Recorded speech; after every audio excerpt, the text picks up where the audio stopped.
Man, shout out to Beyond Beats and Culture. Did you see the whole Cardi B and Offset stuff? I know I don't like to follow like Yeah, I sadly Shade seen it. Room and all that, bro. I seen some of it, and he did the thing like, oh, I won. Yeah. And some people, I forgot what They podcast saying I it was was listening. childish and stuff. Oh no, some people saying it was because Taste went diamond or whatever by Tiger. Yeah, He was a feature on there. yeah. And he went down. He was Oh, it was on the bigger picture. That's where I heard that from. yeah. Yeah. I was just like, dang, I kind of relate to him though. I'm your baby daddy. I won. He got like 3 kids with you, shorty. Like, she kept going back to I him. think it's just love and hip hop stuff. You think they're gonna be back together? I think it's love and hip hop stuff. I don't think that was real. You don't think it was real? No, she comes from reality TV. God dang it! And guess what? He knows that his music ain't selling as well, so that's why he's trying to do all this. Boy posted that picture with the W on the hat. He died, bro. Literally, we talk about Offset's drama way more than his music. Yeah. This is his avenue right here. So The sad. music is just something to make something off the background, so that way when people go to him, if he can't monetize those clicks, he can monetize those. It was so streams. crazy because it was Quavo.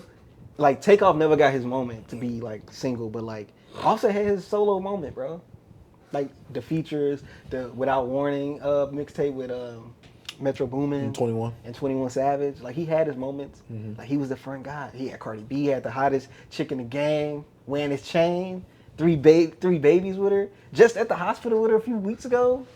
And now look at her, bro. She smashed a chick while pregnant, and then she said, "I did." But I don't think she did that. No, I don't think so either. I Did you think see that she- fake tweet about the takeoff? Oh, about thing? the takeoff thing? Oh, yeah. Yeah, I I'm missed glad that those she nights. said that. Yeah, that wasn't real. I I'm knew glad she that said wasn't real. I saw that and I was like, I knew that wasn't real, though. I was like, yo, that's cold blooded. that's what I'm saying. This whole thing is just love and hip hop. Yeah. It's just that's all this is right We're going to talk about some more love and hip hop, too. Oh, my God. Oh, Yeah. have you seen the one thing What? before we actually get started on the actual pod?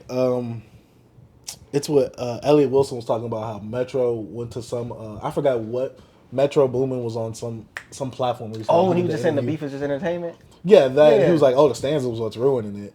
Yeah. But then Elliot was like, see, that's what happens when he goes to a white man's platform, because no one can call him out on his BS and hold him accountable for it. Because he's like, no, he was like, you was putting them on your platform, making the beats. He was like, you was making the backdrop for all this Yeah. beef.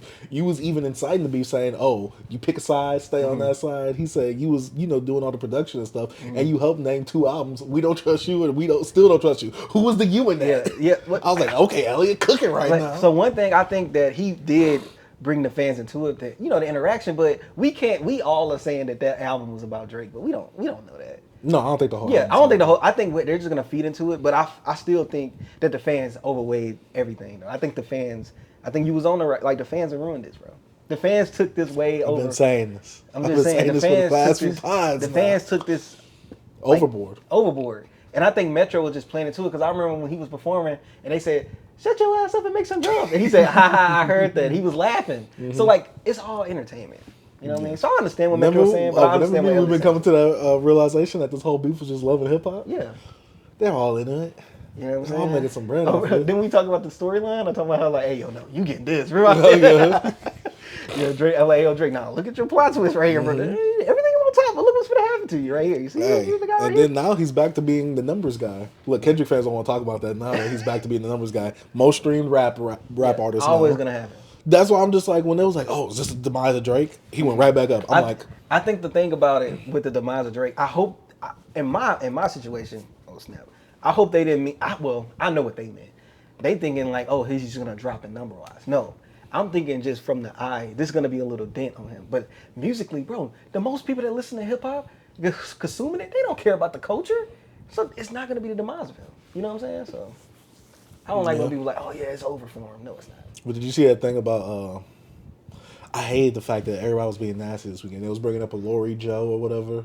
Oh no, Remember? I saw that. And they I was saw talking you. about- Yeah, that was horrible. Bro. Yeah. Not do that. Oh, you saw that tweet up Yeah, there? yeah, you Because there was stop. one tweet that and the SZA talking about she was jumping off bridge. I said enough. Yeah, that's. I'm like, disgusting. stop. that was it. Ab Soul's like girlfriend, bro. Like A Lori Joe, yeah. Yeah. I'm Yeah, just that's- like, and then they brought the SZA thing up, the ritual. I'm like, Yeah, the sacrifice. bro. I'm like, dude, okay, like, see, y'all. Yeah. I keep telling you, B, this beef that made their personality. It's the dude with the blue. What's his name? Jared or something like that. Certified Jerry. Yeah, he. Oh, did you see that beef? The beef between him and that one page Ryan Nice. Nah, I didn't see it. Oh my god, I was dying. They it were was going back and last week. forth? Yes, because Ryan Ice's this page, he be virtual signaling. Yeah. And so what he does is like, he'll be like, oh, I'm about to pull someone's file. And he tries to get all this information that was privy to everybody. Yeah. But he compiles it into like a Twitter thread. Like it's a And so he did it for Nicki Minaj and how she like, all the men in her life basically are like, dirty men. And he did it for Drake about how he was grooming that one girl on stage or whatever, groping her, whatever. And then Certified Jared, I guess, got some dirt on him. Oh. It was a live stream of him and his homie. Oh, he One of said his the homies saying N-word? Oh, I saw that he go. likes young 14 girls. Yeah, I saw that like circulate. Yeah, And but then- I didn't know what was the context. Yeah, so it's like, it's like you are projecting very hard on these guys when you are the one. And he was a that's- Kendrick fan, right? Yeah. I didn't know the context of it. I'm like, what is this? I don't understand. Nah, I was like, nah, he is getting like the bar. Look, you got the barbs. I'm like, They you were got the all over his OVO butt. stands. I'm like, you about to. And then he probably lost the Kendrick fans because he said the N-word. You know what I'm No, saying? because the Kendrick fan was like, okay, we need to have someone to fight Certified Jared. We need another clown on our side. I'm just like, you really want a clown on your side is what you're saying? Some people was validating him, some people was not. But also, those things that, because the Kendrick Lamar community always comes up on my TL somehow. The Poetic Justice, I guess a sample, I don't know, just went out randomly.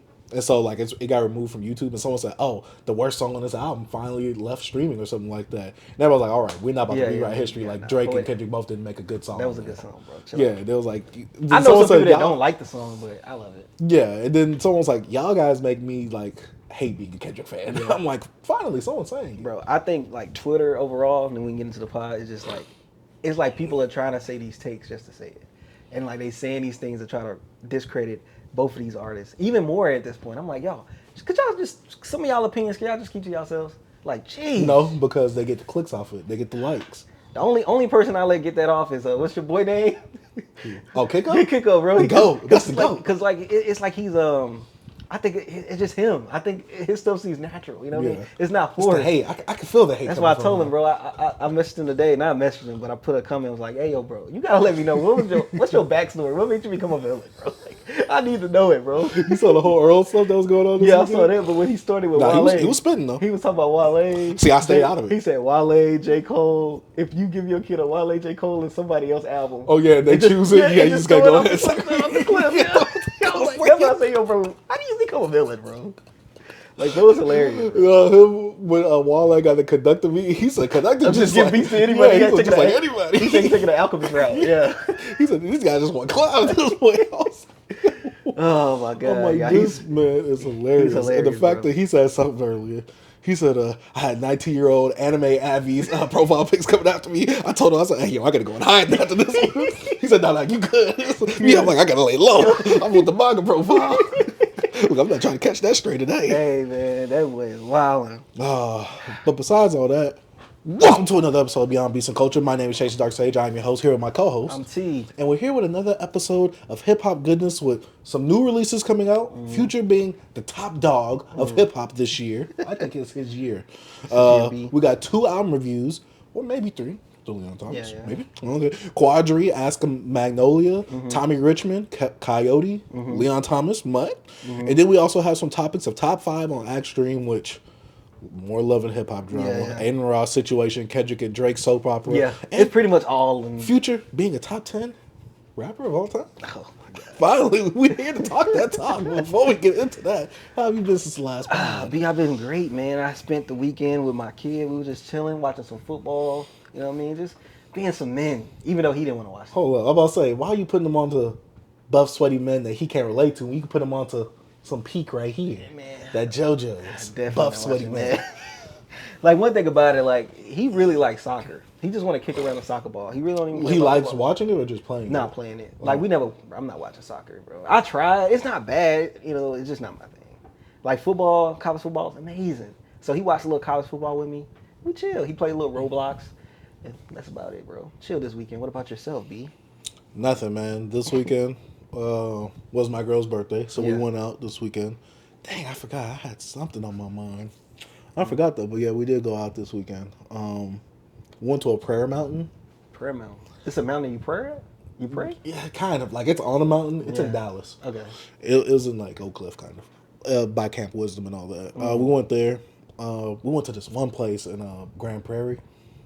It was a Mexican spot. The burrito was smacking good? there. She had What the was it burrito taco. I forgot the name of it because was we good? randomly went to it. But it was off of I-20. And then after that, last night we went to Portillo's. Oh my God, Portillo's is so good. That was my third time having it. Yeah, we was gonna go last week. I think it was Sunday because it was like nobody there. We was gonna go up there, and I had some good Mexican food this weekend too. From Mamia's or something like that. Mamma Mia? I think that's what it's called. Something like that. It's in Louisville. Like on 35, I think. Bro. I had them like nachos and I got the chile enchilada plate. To die for. Like, oh my God, bro. The nachos was so good. I'm like, I can't eat all this today. And I ate it all. I ate it all in one sitting. My girl looked at me like, you an idiot, bro. I was like, yo, my stomach, bro. Oh, I'm gonna be toiling I was on the toilet, bro. Was it worth it though? Yes, I might get some more this weekend. Hey, that Portillo's, when mom comes in town, we might have to go there. Yeah, bro. Cause I'm like, Portillo's, it's one of those foods that when you reheat it, it's still good. What you be getting? Portillo's, I get the Italian beef, dipped. You get it dipped, and you get it with the spicy peppers on it. And you get a side of cheese as well. Like my girl, when we went, she was trying to be a little chunky. I said, what? She was like, I think I'm going to get 3 things. I said, hold on, what? I mean, I did the last time I went. But I went when they had the food truck, before they had the actual the first day of the building, yeah. She was just like, it was our first time. She was like, I just want to try everything.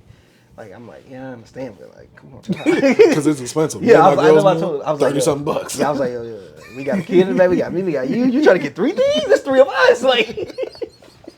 You know what I'm saying? 3 things to yourself? Like, relax. You sure you don't want to split that? You know what I'm saying? I'm like, are you sure? She looked at me, I'm like, yo, Jill, like, come on, bro. I'm like, bro, I'm already kind of struggling right now. Relax. Bro, and for all my nerds out there who understand the stuff behind me, Sparking Zero is upon us. It's a few days away. Oh, I'm so excited. What the hell is that? Sparking Zero? Remember the Tenkaichi series on Dragon Ball Z on PS2? Yeah. This is Tenkaichi 4, basically. Oh, they putting out a game. Yeah, that's why I told you that week. I'm going to need that week. Oh. I told you. What about the no light? Hey, exactly. Every year, for one game, I take a week off of content creation. Yeah. And this year is for that game right there. Oh, I'm waiting for it. I'll never forget when we was kids, bro. And I was like, man, I beat you, bro. Bro murdered me. I'm thinking I was a good person. You wanna know why? I had PTSD because my uncles used to be like that. Yeah. And then they used to actually tear me up. Bro, no. No mercy. This fool murdered me like, I was a good one in my hood. You know what I'm saying? I'm the nerd. This dude came here, killed me, bro. I was like, well, I couldn't even get an air punch in me. I was like, no way. I ain't playing him no more, bro. I gotta get good. I was out for blood back then. Bro murdered me. Bro having fun. Hey, facts. Boy, like put you up in the air. Hey, I just can't wait because I'm not gonna lie. This one I procrastinated on because I wanted to get the collector's edition. Missed out on Usually I always get all of them. I know, so I'm gonna have to get it on the back end somehow. Don't know how, but I'm gonna have to get it somehow. But I gotta pre-order so I get that 3-day early access because I cannot see everybody on my timeline talking about this game, and I'm not partaking in it as well. I just don't know where I want to pre-order it. Do I want to do it on Steam? Do I want to do it on PS5? I think I'm gonna do it on Steam though, so that way you can just play up here. That, or if I can take my Steam Deck, if it's available to play on Steam Deck. Oh yeah, because you can just be here or make it handheld. Mm-hmm. But that's if it's accessible on the Steam Deck, though. That's if it's because sometimes it's not optimized for that. Yeah, exactly. So need the updates and all that stuff, but I think I'm gonna buy it on here so I can play it up here. Dweeb. But if I had that PlayStation Portal, I'd be playing it on the PS5. That's the. I'm gonna give me a PC handheld, whatever. I've still been looking. That's why I spend a lot of money. You gonna actually get a PC handheld or something that just emulates? Probably emulator, bro. Oh, okay. Probably both. I thought you meant I might get a Steam Deck. Who knows? I might get both. Steam Deck will be very great. Yeah. I'll just say that right now. But besides all that, what have you been jamming since the last pod? I went on a little Wayne little tear. You know what I'm saying? I was like, yuck. You know what I'm saying? I was like, man, Wheezy, bro, mixtape Wheezy. Let me listen a little bit, bro. So the first mixtape I jammed, I didn't jam all of this. I'm gonna be honest with you. Mm-hmm. I jammed some of it. Drought 3, cause it's a 2-discer, 29 tracks. It's insane. How much did you jam of it? All the good songs that I love. Oh, so the whole thing. I say I jammed like 18 tracks. Would it be a hot take if I said that his verse on that song that samples like that is better on that? That beat is better than the one that Metro made? Yeah, it is. Okay, thank you. I like that version way better. That's the original. That's who is that? I forgot. This was from the 80s though, right? I think, yeah. Or 90s. It's somewhere in there. I think the 80s. Yeah. But anyways, Boy was cooking on that, bro. Hard body, got a lot of bro. So this is Wayne at his peak. This before Carter 3. Carter 2 Wayne was still fire, but this was Wayne when he was on a different level. Like '07 Wayne was a different breed. This when Gilly left, so he just, you know, I ain't got time to So deal wait, with does every- Lily the squid. So B, does every single rapper that's considered a GOAT have some like writing allegations behind them? Jay-Z with the Biggie stuff? Nas had some. With who? Oh, so you don't even know. With who? Maybe we got jog my memory. Who? Look it up. I don't know exactly the name, but yeah, it was you know, Nas had a little allegations going on. I'm You know, just it wasn't saying, really crazy. every thing. rapper has some writing allegations. I think they'd be Every like, yo, GOAT rapper. it's like you too good. Like you can't just be doing this yourself. Like look at Nelly and the Saint Lunatics. You know, Nelly's a top tier lyricist at the time. But back to Drought 3. This mixtape right here, glorified classic. Probably to me, probably the best mixtape ever when it comes to like jacking for beats. You know what I'm saying? Like this dude was on here just on a tear, bro. Like I just remember I was younger. I was like middle school, 7th grade, 8th grade. Mm-hmm. My older brother, my older cousins, this is what they jamming. You know what I'm saying? I'm like, man, what's this? Because I'm gonna get you. I hated Lil Wayne at one point. Like I used to when he hated all the GOATs at one bro, point. I did not like Lil Wayne at one point, bro. I thought like I went to a part where like mainstream rappers was whack to me. If I was listening to some underground stuff, I was either listening to some street music. Like I don't know why I was listening to like Lil Boosie. I was into all that like street stuff, bro. And I'm like, bro, I'm not street at all. You know what I'm saying? But this mixtape right here, bro, like this made me a Wayne fan. This made me like, all right, let me listen to Carter 2. Yes, I used to love, you know, a fireman and Hustler music and all that. Yeah, but just deep diving into this right here. Like I remember my brother he let me borrow his CD. I had the 2 discs, whatever. This was on CD, or he Like, burned he it. used to burn it. You know, he used to burn it on LimeWire. But So I had some stuff used to be. yeah, on. you could. You know, some people make the little fake cover, put the cover on there. and give you a I CD. think some mixtapes used to be actually sold. Yeah, they'll put them out. But like you'll have them at like flea markets and stuff like that. Oh yeah, those Yeah. are fake. That's the ones I used to see. So man, like this thing, man, just from live from the 504. It's Mr. Come on, bro. Like Was that with the shoulder lean beat? yeah, It was on here. yeah, that's on here. Which track? I think it's on disc 2, live from 504. Okay. But bro, and then Nicki Minaj being on here, can't stop, won't stop, and get down, baby, and get down. That's like the only time I like Nicki. I like. I'm just saying, really. It's like the only time I really like Nicki Minaj, bro. But like, I don't know, this mixtape right here, man. Just like Can't Feel My Face. You spoke about that. Just come on, bro. Sky's the limit. Him going off that. That's Mr. Jones beat. Yes, right? bro. By Oh Jones. my god. Just N-word. I don't want to say nigga. Presidents, bro. Now Wayne was like rapping, bro. Mm-hmm. Shoot a nigga in the porch and make a fall in his kitchen. Like, come on, bro. He was just, it was just saying some things on here. I'm like, bro, Wayne is Creative. He was just on another level, bro. It's like this peak Wayne. It's like mainstream wise, you can't think of nobody that really. I don't think no peak will hit this, bro. Like, just think about the run he was on. Like, Wayne was featured everywhere. I haven't seen a run like that. Closest person would be Drake. If I say closest. I know, even if you say closest, it just don't feel like me living through that. You lived through it. Yes. Nothing felt like that. It's like you couldn't escape him. Like Drake, like with Drake, yes, he had tracks on there, and like Drake has had features. But like Wayne was on every remix. No, what Wayne about was J. on Cole? every. He's the #1 feature artist. Be chill. Like you couldn't escape Lil Wayne. Like from 07 to I say 2011, 2012. Like even though 13 he was still Wayne, but like bro, like from 07, it was like since Drought 3 dropped, in my opinion, bro, things went up. Especially when Carter 3 came out. Like that run was insane.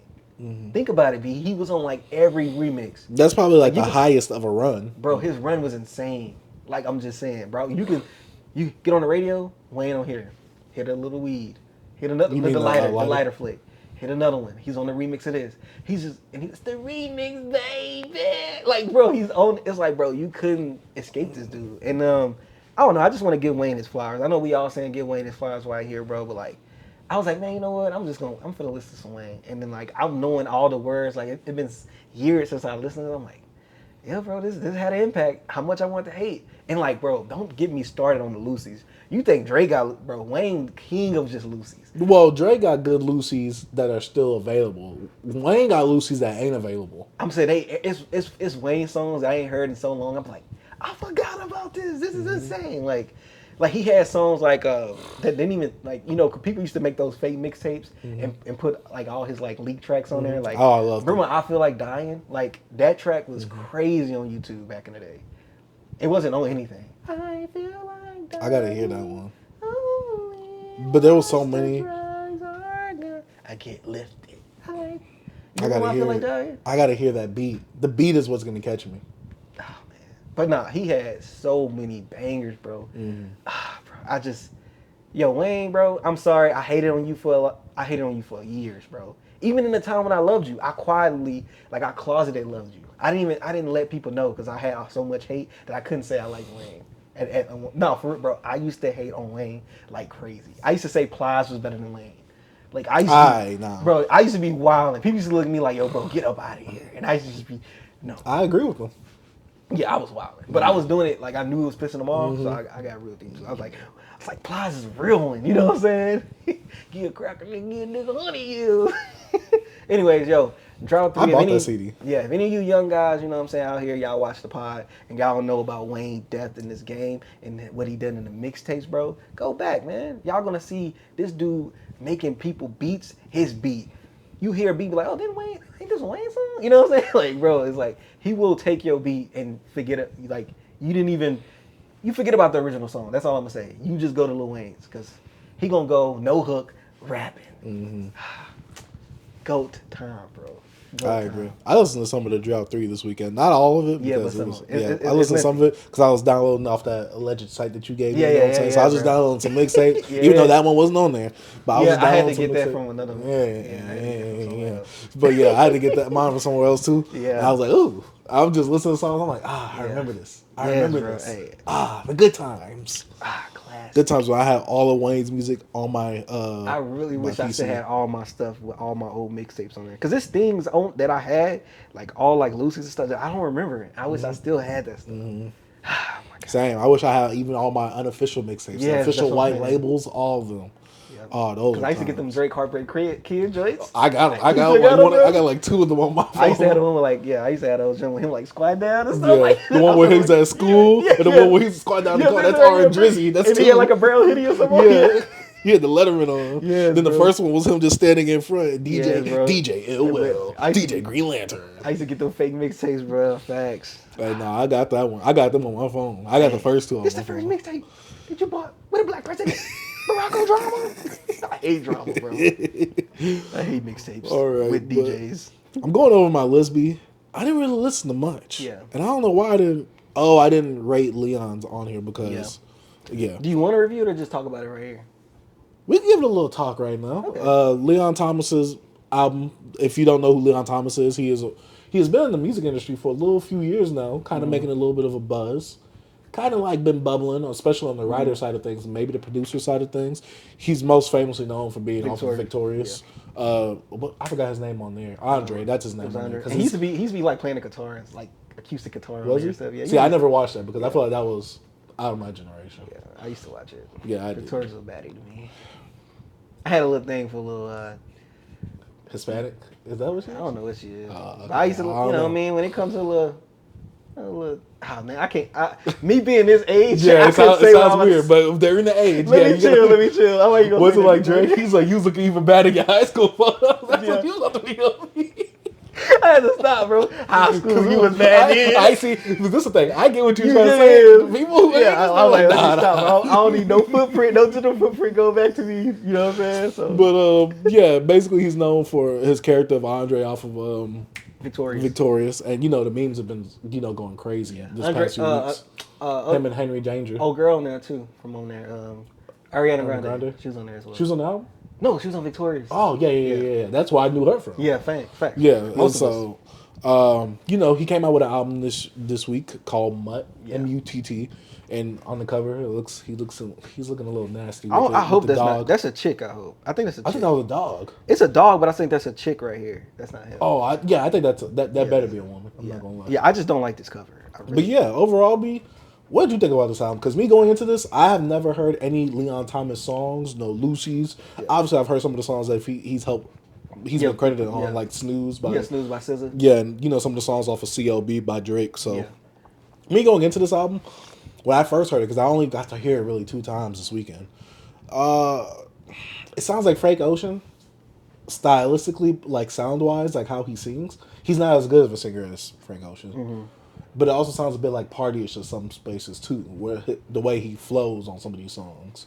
But overall, I feel like I really enjoyed the project. Yeah, same here. I don't think it was bad at all. There was no song like I just heavily disliked. Yeah. There was no song I really disliked on this album. I liked every single track. Now, there were some tracks I liked more than others. Of course.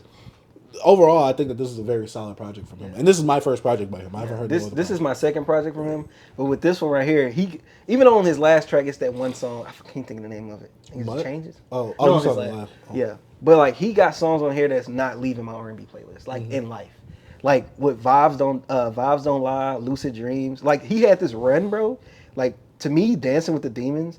Like I love that song. Like Dance with the Demons to like, bro. I want to say to Yes It Is. Like from there. Yes It Is my joint. Yeah. I think like that was them like not saying the songs afterwards not good, but like that's my run right there. Mm-hmm. Like I could just start the album from like Dancing with the Demons.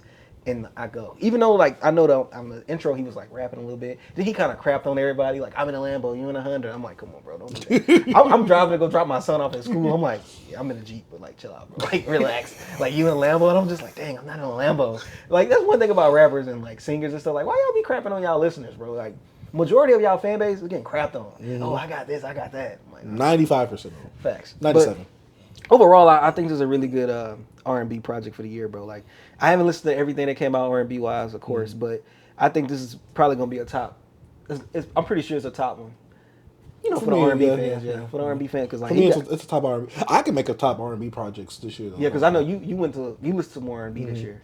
I didn't listen to much, bro. Like my year of R&B, like insane, was like 2019, 2020, 2021. Like I was R&B like top. Like that's mostly what I listened to. But like the last few years, you know, I've been out of the music, but this year I ain't listened to much R&B tracks, man. Like albums, mostly like alternative, little hip hop, more hip hop. I don't know if I listen to more R&B this year or hip hop this year. I think it's more hip hop because that's what's with this channel. Mm-hmm. But overall, man, I think this is a really good project. I love the filter or whatever he doing with his voice. Mm-hmm. It gives me like a vintage sound. Yeah, so that's what it was. Yeah, like, it sounds vintage, like it's like distorted a little bit. Yeah. Not like exactly like distorted. Yeah, I like that little effect he has on his voice. I don't know. It kind of meshed well with like, I guess the scenery and the vibe. The production that he was going with on it. Also, I really like the production. Yeah, that's something I really like.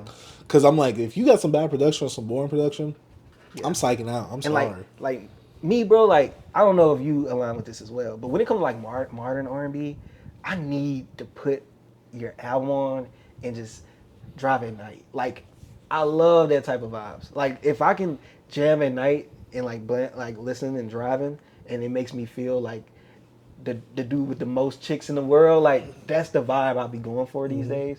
That's why I'm not really into like, yeah, you could be talking about some lovey-dovey stuff, but that production has to fit my vibe. Like when I get so you like the darker theme R&B? Bro, that would shake me into R&B. Like I like New Jack Swing growing up, but like The Weeknd and Frank Ocean got me into R&B. So darker. Like, they got me into like really alternative R&B. Yeah, they changed it. They changed the landscape for R&B. Them two guys. That's a good thing and a bad thing because everybody's trying to go for like that. Mm-hmm. A lot of people try to go for that, but they can't nail it. That's the problem. But that's my favorite. Like I'm always the alternative, the avant-garde type of guy. Like I want you to tweak up a little things. Don't go against the norm. You know what I'm saying? That's like you like that sappy stuff. You know what I mean? But I love soul music. Mm-hmm. Yeah. But like what got me into R&B and deep dives was, to be honest, was Frank Ocean and The Weeknd. Like 2011, they changed my freaking insight, or whatever you want to say for like R&B. I feel like no one, for me, that was Party Next Door. But Party Next Door on Weekend for me. Frank Ocean, I was never really heavy on. Yeah, I was heavy on Frank. I don't know why. But to go back to Leon Thomas's album, since this is his album review right here, a mini album review, I guess you could say. Overall, I like this. For me, this is a perfect album for if you're jamming this at night or in the morning. Yeah, and I jammed this in between. It was like night at time when I was driving to work. It was crazy because I think my son like really made me mad. I was supposed to drop him off. He didn't want me to drop him off, and then I left. I just left home early, and it was still a little dark outside. I'm driving to work like. I'm like, ooh, oh yeah, I'm rocking with this right here. You know I will say where he doesn't shine in his singing, I think he shines in actually making a good sounding song. Yeah. Because I don't think he's like the best vocalist, but nowadays R&B doesn't really push that. Yeah, and but also I feel like he didn't really have a song where he wanted to go for that. So yeah, I don't really know if he can sing, but I know that he can write a good. I know what I'm saying. He sounds good, and he has really.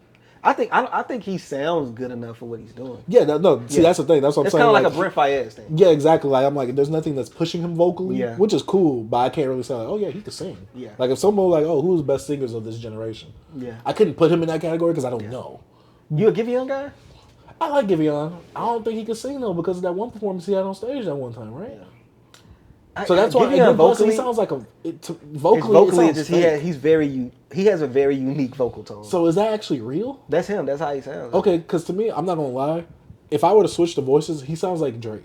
Yeah, because I think he started singing later in his life. Yeah, something like that. It was. I could be wrong, but I don't know. I think somewhere. I thought that was a vocal effect that he was doing, No, which is why he couldn't do that live. I think that's how he sings. Oh, so I like Giveon's music. Yeah. Oh yeah, me too. But he's also in that lane of like the dark R&B, which I do like the alternative dark R&B.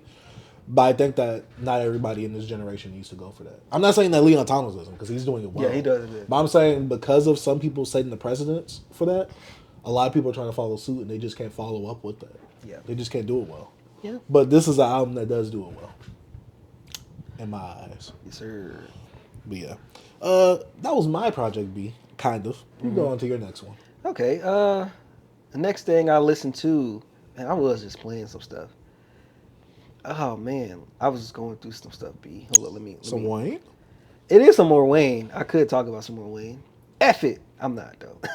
I'm gonna talk about Dumpmeister by Mach-Hommy.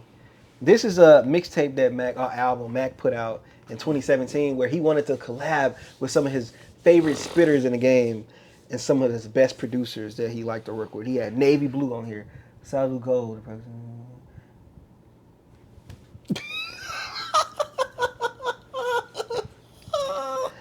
All right, hey, I blocked him. D. He said D. Oh my God.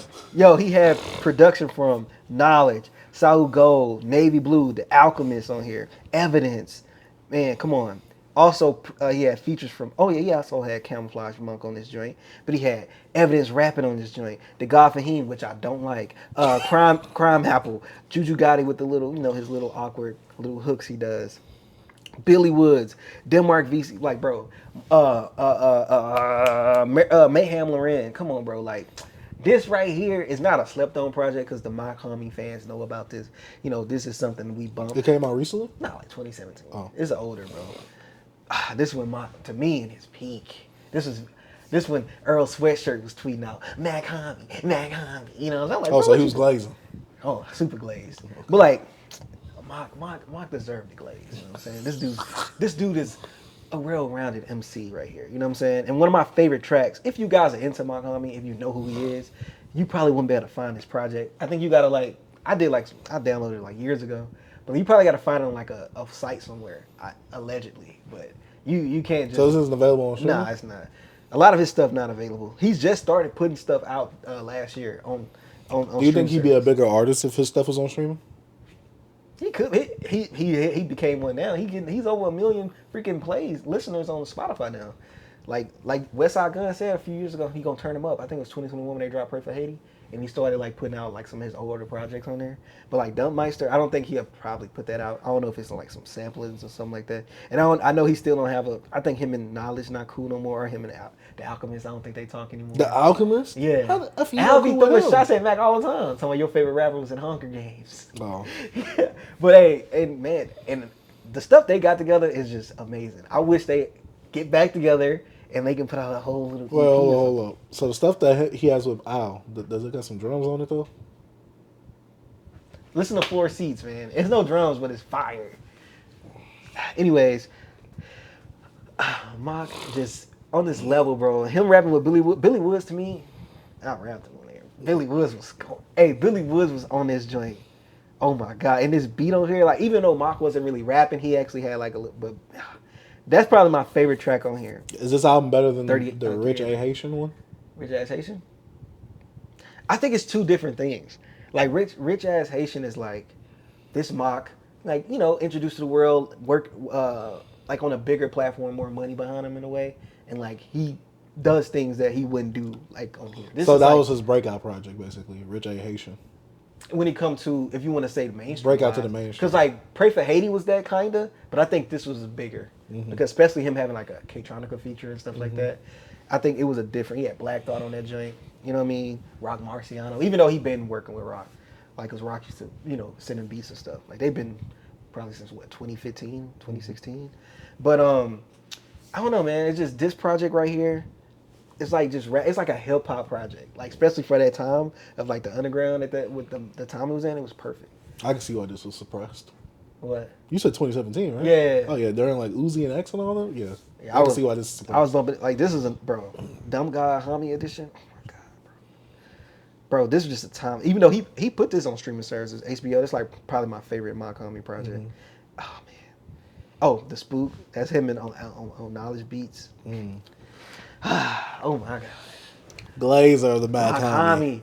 Dub Meister. Check it out, bro. Fire. What, man? See, I never see you passionate talking about a rapper like what this. What do you mean, bro? I want someone that, if they can, clip him talking this passionately about another rapper that is not Mach-Hommy on this on this channel. I don't know, bro. I don't know, bro. I don't know. I don't know what Mach does to him. He gave me like, he always been like, for me when I found him, when I like got introduced to him like 2015, 2016, it was like, this is like the new Doom for me. He don't show his face. Like I don't know. I feel weird. I ain't talking about him more, bro. Let me get back cool. What's up, bro? What's your next project, bro? My next project, I listened to Muni Long. I don't know how to say her name. Her new album? Yeah, Revenge. And obviously Muni Long recently was going, I guess, viral with her one song. This was like months ago though. Twin, bro, my where son have you loves been? that song. I like it. It's a really good song. My son loves that song. He sings it with his mom all the time, bro. For real, bro. And so, I listened to the album. The first few tracks I went on to the album, I'm like, all right, she's going in the contemporary R&B bag. She's about 30-something. I'm like, all right, this is the perfect bag for you to be in right now. Yeah.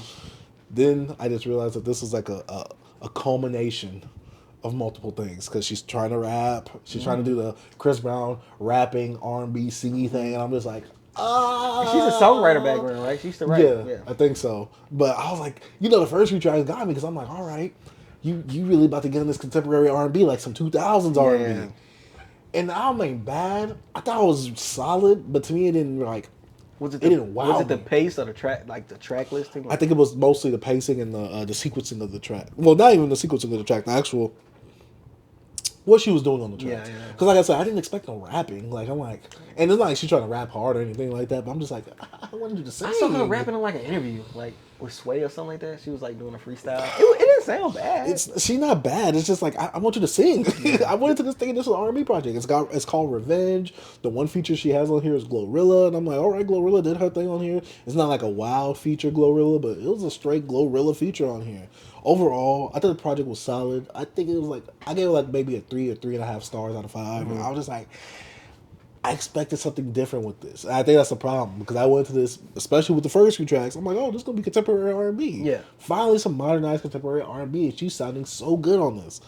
She did not stay that course, which I kind of understand because it's like in this day and age, you could kind of lose fans with that because a lot of them might not be accustomed to, contemporary R&B from 2000s. She has some songs where it's like, I want to say like LMA, not LMA style, but it's like LMA-esque R&B tracks where it's like contemporary, but it's like modernized contemporary R&B. And then, she got the songs where she's rapping, she's trying to, there was some times where she was trying to use like modern day slang, and I'm like, ooh, you 30 though. Like, we can't be doing that. Hold on, I'm 30. She's older than 30. Yeah, you can't be doing that either. Hold on, nah, bro. She's a little older than 30. But I expected a bit more maturity. How about that? Because sometimes when she would say the bar, I'm like, how old is she, bro? She's like She Low 36. 30s, I think. Oh, She 36. Oh, you 30. Yeah. Hold on, bro. You 36. Yeah, but I'm 30, B. Chill out, bro. I was You 29 30? this year. Yeah, but you 36. Yeah, she's 6 years Hey, old. R.I.P. to Teddy. But yeah. Overall, I thought this project was solid. I just expected a contemporary R&B project the whole time. And sometimes when she do the rapping thing, I'm like, it's not getting me there. You Yeah. know what I'm saying? Because I'm not expecting this. I'm in the R&B mood. It's like with Tink. Like when she started rapping, I'm like, Tink, I don't want to hear you rap. I came here to hear you Yeah, I sing. mostly, people when it comes to Tink, they just want to see her sing as well. Yeah. They don't really care for the rap. She got one project, and my girl loves it. It's just mostly her rapping, and I was going into it like an R&B project. I'm like, ooh, I'm like, no, this is kind of cringe. Yeah. But overall, Money Long, it's not a bad project. It was cool, but there's definitely some stuff on here I'm like, I could do without. Yeah. Some songs I liked outside of the album, like if it wasn't a part of the body of work, but overall body of work wise, I'm like, I'm cool with this. Yeah. There's some songs I might return to. I added some to the playlist, but besides that, I was kind of disappointed a bit. But it's not bad though. I ain't got no other album, B. All right, it's time for me to go ahead and speed run this. Yeah. All right, so if you guys don't have the Music Board app, not sponsored, not affiliated, but if y'all want to, go ahead. There's this thing called an add later or listen to later, and I love this feature because I could just add albums I want to listen to later on. And then you use it as and I use it like to keep track of like what I want to listen to. So I was started from the bottom, and now we're here. Well, no, I have a lot of albums that I did not listen to. One of the albums on there was Common's One Day It'll All Make Sense, and you said this is your favorite Common album, I think. No. This is your second one. It's my Second favorite. Water for Chocolate. My favorite. Water for Chocolate is your favorite. But this is right here, this project right here. And I looked at Airbuds this week. I am the #1 Common listener on Airbuds, which real? is nasty to me. Airbuds? It's this app where you like, I can see what you're playing, and I can add people. I can see what they're playing as well. Spotify, You can add Apple or Spotify, but you can see what people are playing, right? And you can see like the percentage of like, oh, this person's like the top 1%. And it's called. Wait. What is the app called? The app is called. I can share it with you later. Okay, just share it with me. Yeah, but it's an app where you could basically you could share with people what you're listening to and things like that. It's kind of like you could not really make a community, but you can have friends on there. It's basically another social media another social media platform where you can see people listen to stuff. And like I said, I went to Commons One Day It'll All Make Sense. I thoroughly enjoyed the project. Yeah. This is good. I'm like Common. Like it's like you're not missing so far. No. And I hate to say it like this. I feel like I'm gonna by the end of this year I'm gonna be listening to every single Common album. Bro, you should. These guys have been following me throughout this whole Common journey I've been going through. It's not like Common is a new artist for me. I love the albums like Go. Hungry, probably my favorite song. Hungry. When he was building up. Oh yeah, when he was just going spinning, and he was. It sounded like he was like this. But yeah. But overall, I really like this project. I like the production. It was very solid. It was running a bit on time. I get it for the times though. Yeah. And the vinyl is still available on Get On Beats. So I might have to count that on my bad. Wow, come on, man. But yeah, I might have to get that vinyl. There's only 1,997 of them made because it came out in 1997. This coming in his freaking what's them hats called? Oh, he had the little with these Kango hat? Yeah, like the Kango. My dad used to rock them, bro. That's a picture of my dad with one on, bro. You need the golf and sweater vest too, man. Oh my god. Common gave my dad some clothes one time, bro, and I went through the thing up, bro. Boy had all type of like. Have you ever met him? I never met Common, bro. I never met him. But I went through and threw away a lot of his clothes he gave my dad. They were trash. Come on, Queen. I ain't seen you in a minute. That's the type of clothes he got. Boy had like a freaking Bob Marley beanie, and I'm like, come on, man. Like, you give my dad this, bro? That thing was huge. Common is literally Hotep on wax, but it sounds good. There's so many like African like freaking garbs. It was, oh my Why you giving gosh. my pops? Hey, shout out to Common though, because this album was fire. Nah, that album fire, bro. Yeah. And next album I had that was already queued up in my ad listen to later or whatever. And you was talking about this last pod when we started it off. Listen to Childish Gambino's EP, 2011 re-release. And the reason I listened to it was because I'm like, okay, I listened to everything else Childish Gambino this year, since I guess I kind of did a revisit on everything and visits to the new stuff. Yeah. I'm like, let me listen to this EP. Solid EP for the times. It's kind of cringe now. What? Childish Gambino never heard of me. Oh, Freaks and Geeks? Nah. That Bonafide? Yeah, no, that's that's not all the shine, right? He's like, these niggas with the dirty dick. Yeah, my shine. Yeah, bro, Childish Gambino so corny on that EP, but I love it. Yeah, when you go I love back, corn. like if you go back to it now, You like, oh, this is cringe. I was jamming it, bro. I was Yeah, jamming back it then recently. it was cool. Though. I jammed that EP like crazy recently. I'm saying it's good, but it's still corn. Yeah, but it's good corn. Yeah, You- corn ain't always bad. I mean, there's Logic corn, and then there's I make it work. corn. Yeah. Child, this gave me a bro. That's that corn. That's that good corn, B. Ding, ding, ding, ding, Yeah, ding, ding, ding, ding, that Freaks ding. and Geeks, bro. Shit to be canceled. Freaks and Geeks. Boy thought he killed that. My sample from Adele got these hood niggas blowing up myself. Oh man, bro. I'm glad he definitely changed it up since. Oh, Hey, because bro. the internet is a different beast now. What's that one song he has when he sampled Adele? When he goes, it's not. I don't think it's on the EP, but it's like, It's on a camp. no, it's just the Lucy. I think it was on one of his old mixtapes. Oh, And it's like, I'm not a rapper. No, yeah, I think it was on like the third. Or one. cul-de-sac or Poindexter. And I think it was on. I'm Not a Rapper 3 or something like that. Mm-hmm. Keep going, bro. I'm gonna think of it. But yeah, overall, I thought this project was good, but you could definitely tell it's cringe and corn now, Hey man, based on where he's at in his career rolled now. up sleeves, nigga, looking like a greaser.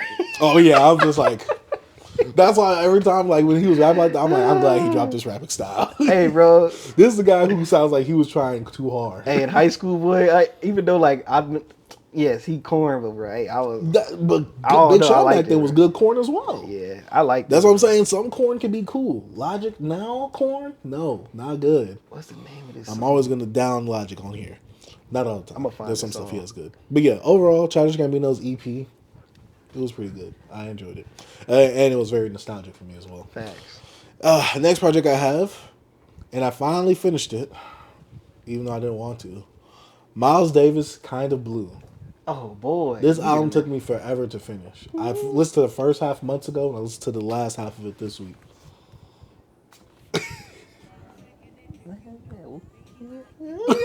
Hey, this was my stuff, bro.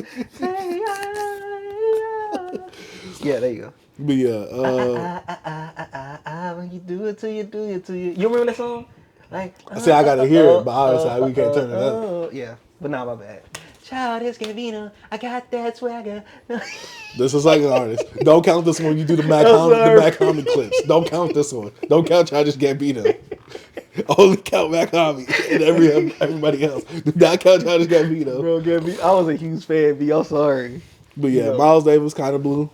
I don't have much to say. Yeah, about I know this. that's not your thing, B. This is not my. This is not my thing. I don't even know how to like rank this. Like if I was talking about like, oh, the instrumentation and the soliloquies, Yeah, it exists. yeah, I love it. Like, I hate to say it like this. I'm one of those guys now. Oh, this all sounds the same. oh my god, you just don't understand. Like if I go, like I put on a lo-fi playlist or a jazz playlist on YouTube, I'm like, well, yeah, this sounds the a lot same. of stuff is improvised. Like it sounds different. Like if you watch the live versions of different things. So you can't tell me that sounds different when this is the only thing I've heard jazz Oh wise. my god. I think I got more into jazz because my grandfather. That's it. Like he played jazz for me as a kid and I liked it. Like I said, this is like cool, calming music in the background, Yeah. but I'm not just sitting here. That trumpet right there. Yeah, that's it right there. I'm not doing that.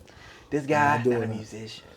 You goddamn right. I'm a listener. I'm a casual. I'm a hardcore casual. Cash. Look at all the manga behind me. Casual stuff. Oh my God. Stuff that most people would know if you're in the They said anime you don't know manga. Poo Poo? I actually do. It's right there.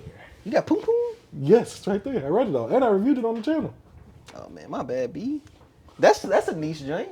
That's pretty niche. I think well, if back you- in the time when I was Yeah, but if you're in the manga, especially manga Yeah, collecting, you'll know it. Okay. But yeah. See, that's Most of the something that stuff- I rolled that back in the Rolodex, bro. That's like 2013. Yeah, I brain. loved it. I loved That's it. like 2013 brain of mine right there, boy. Boy thought what was it? I'm 14 and I think this is deep. That was you back then. Oh yeah. And last one that I listened to this week, Thundercats. It is what it is. I haven't heard this one. I classic. heard Drunk, but I never heard this one, and so I went to this. My jam was on That there. joint Dragon Ball fire. Durag was on there. And overall, I like this. But what would you consider this type of music though? It's like alternative, Funk? funkish, little R&B swag. It's just music. It's just music. It's just black music. Like it's just one producer. He's actually an instrumentist, I guess you could say. Instrumentalist? I guess you could say that. But he has an album that came out last year called Black Classical Music. He actually from the UK, bro. It's just freaking dope. Like it's some vocals there, but he It's like freaking just cool jazz. It's just R&B a little bit here. It touched all of this like blackness in a way, and it's amazing. Even like some little gospel. Like I don't know, it's just dope. It's called Black classical music. Check it out, B. By who? Oh freak, I cannot think of his name right now. Let me Google it. But yeah, overall, Thundercat is one of those people that I put on his music and I'm gonna have a fun time. Not a serious time. I'm not here to deep dive or analyze Thundercat's music. I just like what he puts out generally whenever he does. Oh, you said days. I don't know why I couldn't think. Wait, let me see the cover of it. Because maybe didn't you do this? I think I did talk about this. Yeah, you talked about this on the first episode of what we've been doing. For real? Yes, That's crazy. Because I remember the cover right there. Yeah, I did. But yeah, that's why I was like, this sounds familiar, but I'm not sure. That's why I asked you who the name was. Oh, my bad. But yeah, Hey, that was it right there. Because I remember putting it on the thumbnail. First, I forget, this is like the third or fourth episode of the podcast. First one we've been jamming. Check it out. Yeah. But yeah, overall, I enjoyed Thundercat's album. I think that this, I don't want to say perfectly, it put me in the expectation for this time in Richmond that we're going to review later on. I'll say that right there. But yeah, overall, it is what it is by Thundercat. I enjoyed it. I like Drunk, his last album. I enjoyed that as well. And there were some songs on here that actually went viral on TikTok. So I was like, all right, that's cool. But yeah, overall, Thundercat, pretty cool album. But that's about it for what I've been jamming, B. Yeah, that's it, man. Yeah. But now it's time to move on to the news section of the podcast. Not much actual news, but we got some releases and announcements happening. Rod Wave's Last Lap. What is that? That's that Thundercat. That's the E right there. Yeah. That golden age one. We listened to that Rod Wave on October 11th? Nah. You are? I was doing it for 5. I'm only missing one. If I listen to Rod Wave, bro, I'm gonna think everybody in my family hates me. I'm just gonna think, oh, none of them want to see me. None of them want to see me make it, bro. I tried to listen to Rod Wave, bro, and I swear I hated everybody. I'm like, I know y'all. Did you like it? It put me in a mood of just like, it didn't Sorrow? Depression? Not hood nigga depression. And I'm not a hood dude. I'm not a street guy. You know what I'm saying? It just, I'm like, I could relate to him. That's one thing about him, but it's like I wanted a little balance. Yeah, it's some stuff he got that's kind of not up the beat, but like he's still in his same vocal tone, but he probably like more. It's a more spiritual and a like high spirit song from him. I forgot the name of the song, but I'm like, oh, it's alright. But it still sounds like Rod Wave, and I know the ladies love Rod Wave. He got the girls in my family; they love Rod Wave. Rod Wave is. Yeah, and I don't get why. I don't get why. I went to 2 of his concerts. Heart on Ice is. I like that song. Yeah, he has some cool songs. You and your girl went. Yeah, she's a fan, right? And she has all the vinyls. Yeah. Heart on Ice cool. That's like the song that actually like put him on for me. Like actually having my eye on him. Like, okay, who is this Rod Wave guy? Yeah, I like 3 of his projects. I like his album that got really big, Ghetto Gospel. Yeah. Is it Rags to Riches? Is that the album called? What it's called? I like Rags to Riches. I like Soulfly, and I like Ghetto Gospel. So Rod Wave is like the Tyler Perry of the hip hop. He gives his fans Is what he they want hip-hop and or they is he support. R&B? He's hip hop, R&B, he's all that. But if you had to look, because I see what Apple they have. Content wise, he's hip hop, bro. Because he be trying to do his little singing thing, but come on, bro. He falls in that catalog of like you're harmonizing. You're not. So really, like I call it urban music. Yeah, pretty much. Because it's not really rap. Black music. Yeah. So look, he falls in that Tyler Perry field.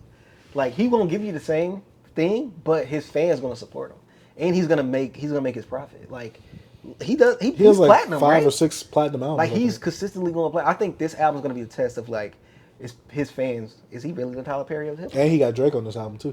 Oh yeah, I know some people didn't want feeling the snippet, but I can't really go on Twitter for that. I didn't click it because I'm like, everybody on Twitter don't like anything. Yeah, I heard some of it, and I'm like, yeah, this isn't Drake's best. Yeah, but I just know people on Twitter be like, oh, Drake on it. This trash. Well, I heard it myself. I heard some of the snippet. It's not bad. It sounds like I said. It sounds like subpar Drake. Yeah. So I'm like, Yeah. And I know one time Rod Wave did an interview talking about like, oh yeah, Drake hit me up to be on a feature on one of his songs. He was like, but I couldn't do it though because I couldn't like muster up the courage for it though. He's like, he's afraid that he was gonna fail on the feature. He looked delivering. Like, I was gonna fail, Drake. I don't know what that. Like, come on, bro, chill out, bro. Bro, he's so sad. He could. Bro, he's so depressed. Like Drake could reach out. He's like, I don't know, man. He's just sat in his room. I don't know, man. Drake reached out to me. And like, this is a happy moment. This one, No, like, be happy. Rod Wave is one of those people where you could tell he's a fan of like the music that he likes because he renamed the song like Through the Wire, like Kanye. Yeah. And he's singing Through the Wire, like, you know. Yeah. And he did one song called OMDB, like Over My Dead Body. Yeah. You know, I think he has like a little sample of that, and he kind of like takes certain lyrics and he interpolates them, like Jay-Z's Song Cry. Like he threw it in there. He threw that in one of his songs one time. It is an album. I'll talk about it next week though. I'll talk about it next week. It's an album I listened to. That you forgot about? Yeah, I listened to it today. I totally forgot about it. It's like an EP. Yeah. But yeah, Raw Wave, Last Lap, October 11th. I'll listen to it. I'll probably try. I'll try. I'll give y'all my honest review when I check it out. All right. Next person we got, we talked about him last pod. Dom Kennedy, class of 95, October 11th as well. We look like October 11th might be busy. I'm going to check this out.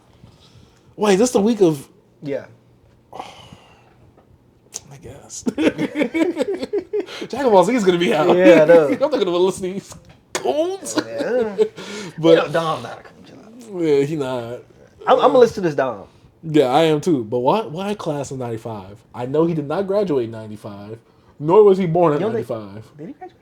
Nah, he couldn't. No, because that means if he graduated, if he was 18 in 95, that means in 2024 he'd be 24. He'd be 29 years older, so that means he'd be like 40 something probably.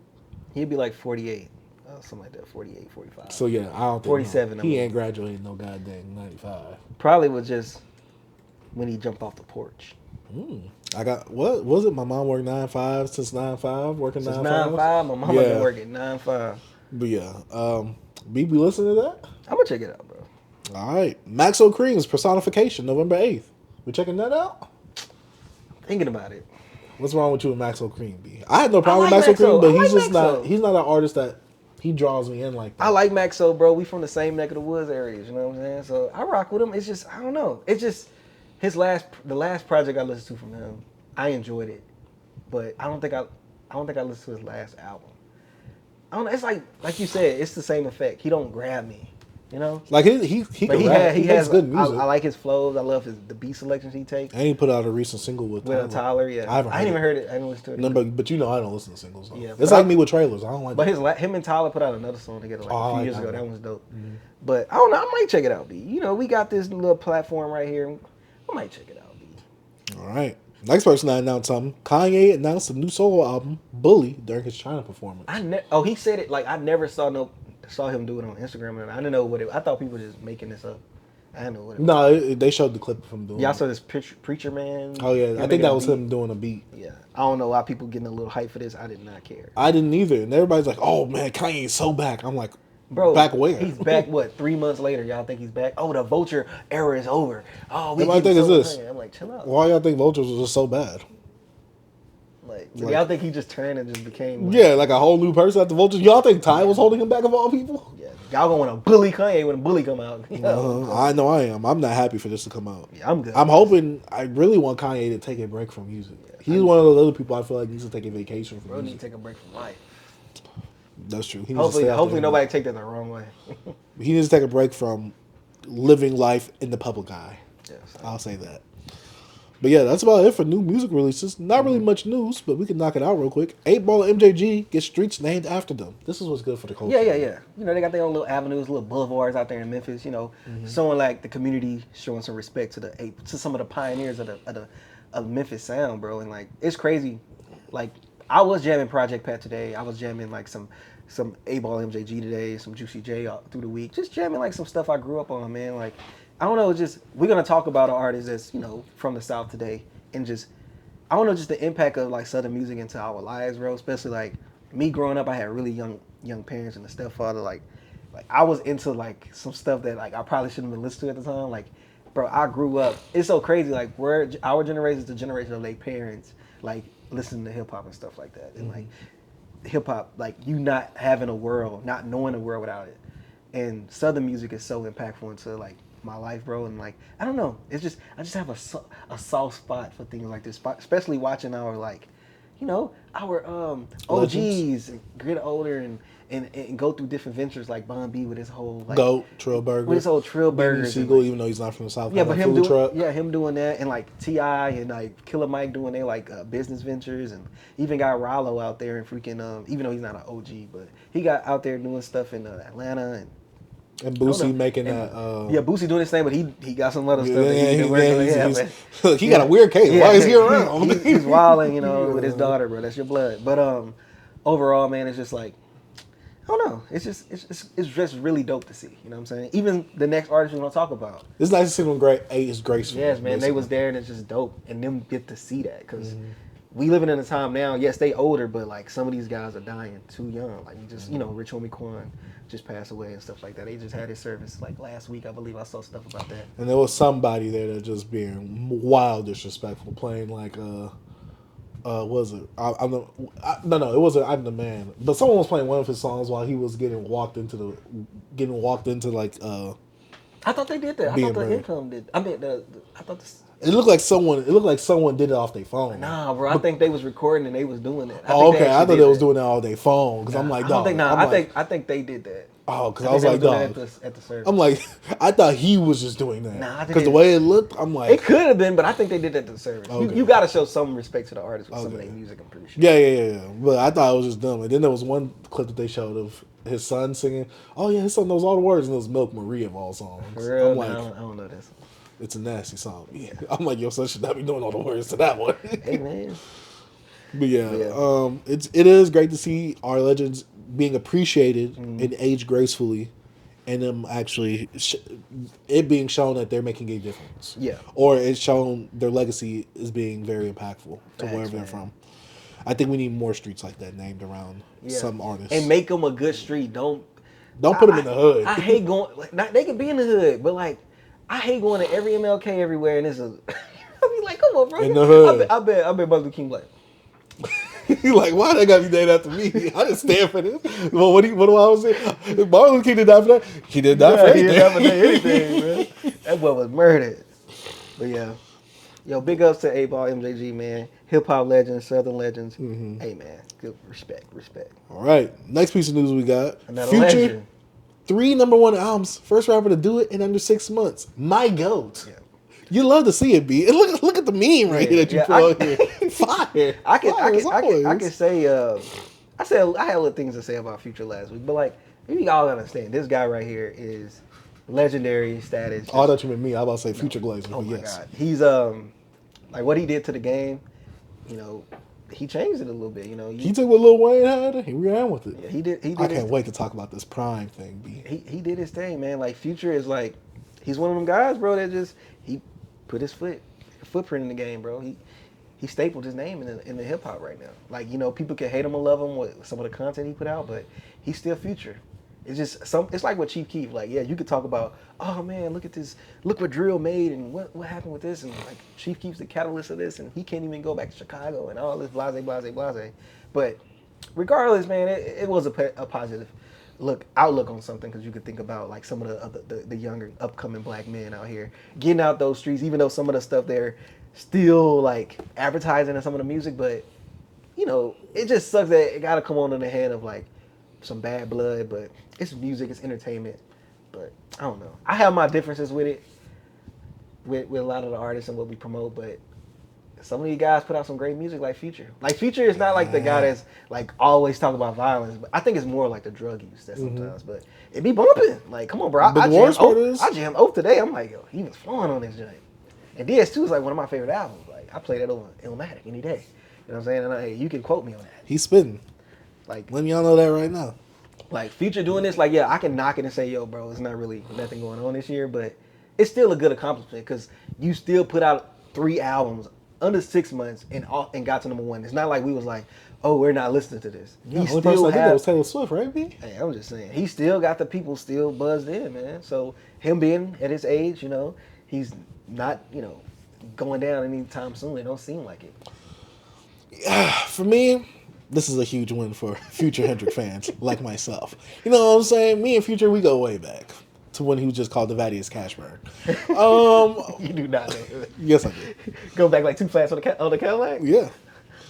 2 backs to the back of the Cadillac, and the back of the lack, and the back of the lack. Whatever Big Pun said on that one song. Waves in the do-rag? Yeah. But this is a huge win. To me, this is almost as legendary as a run when he first did Monster, Beast Mode, and 56 Nights.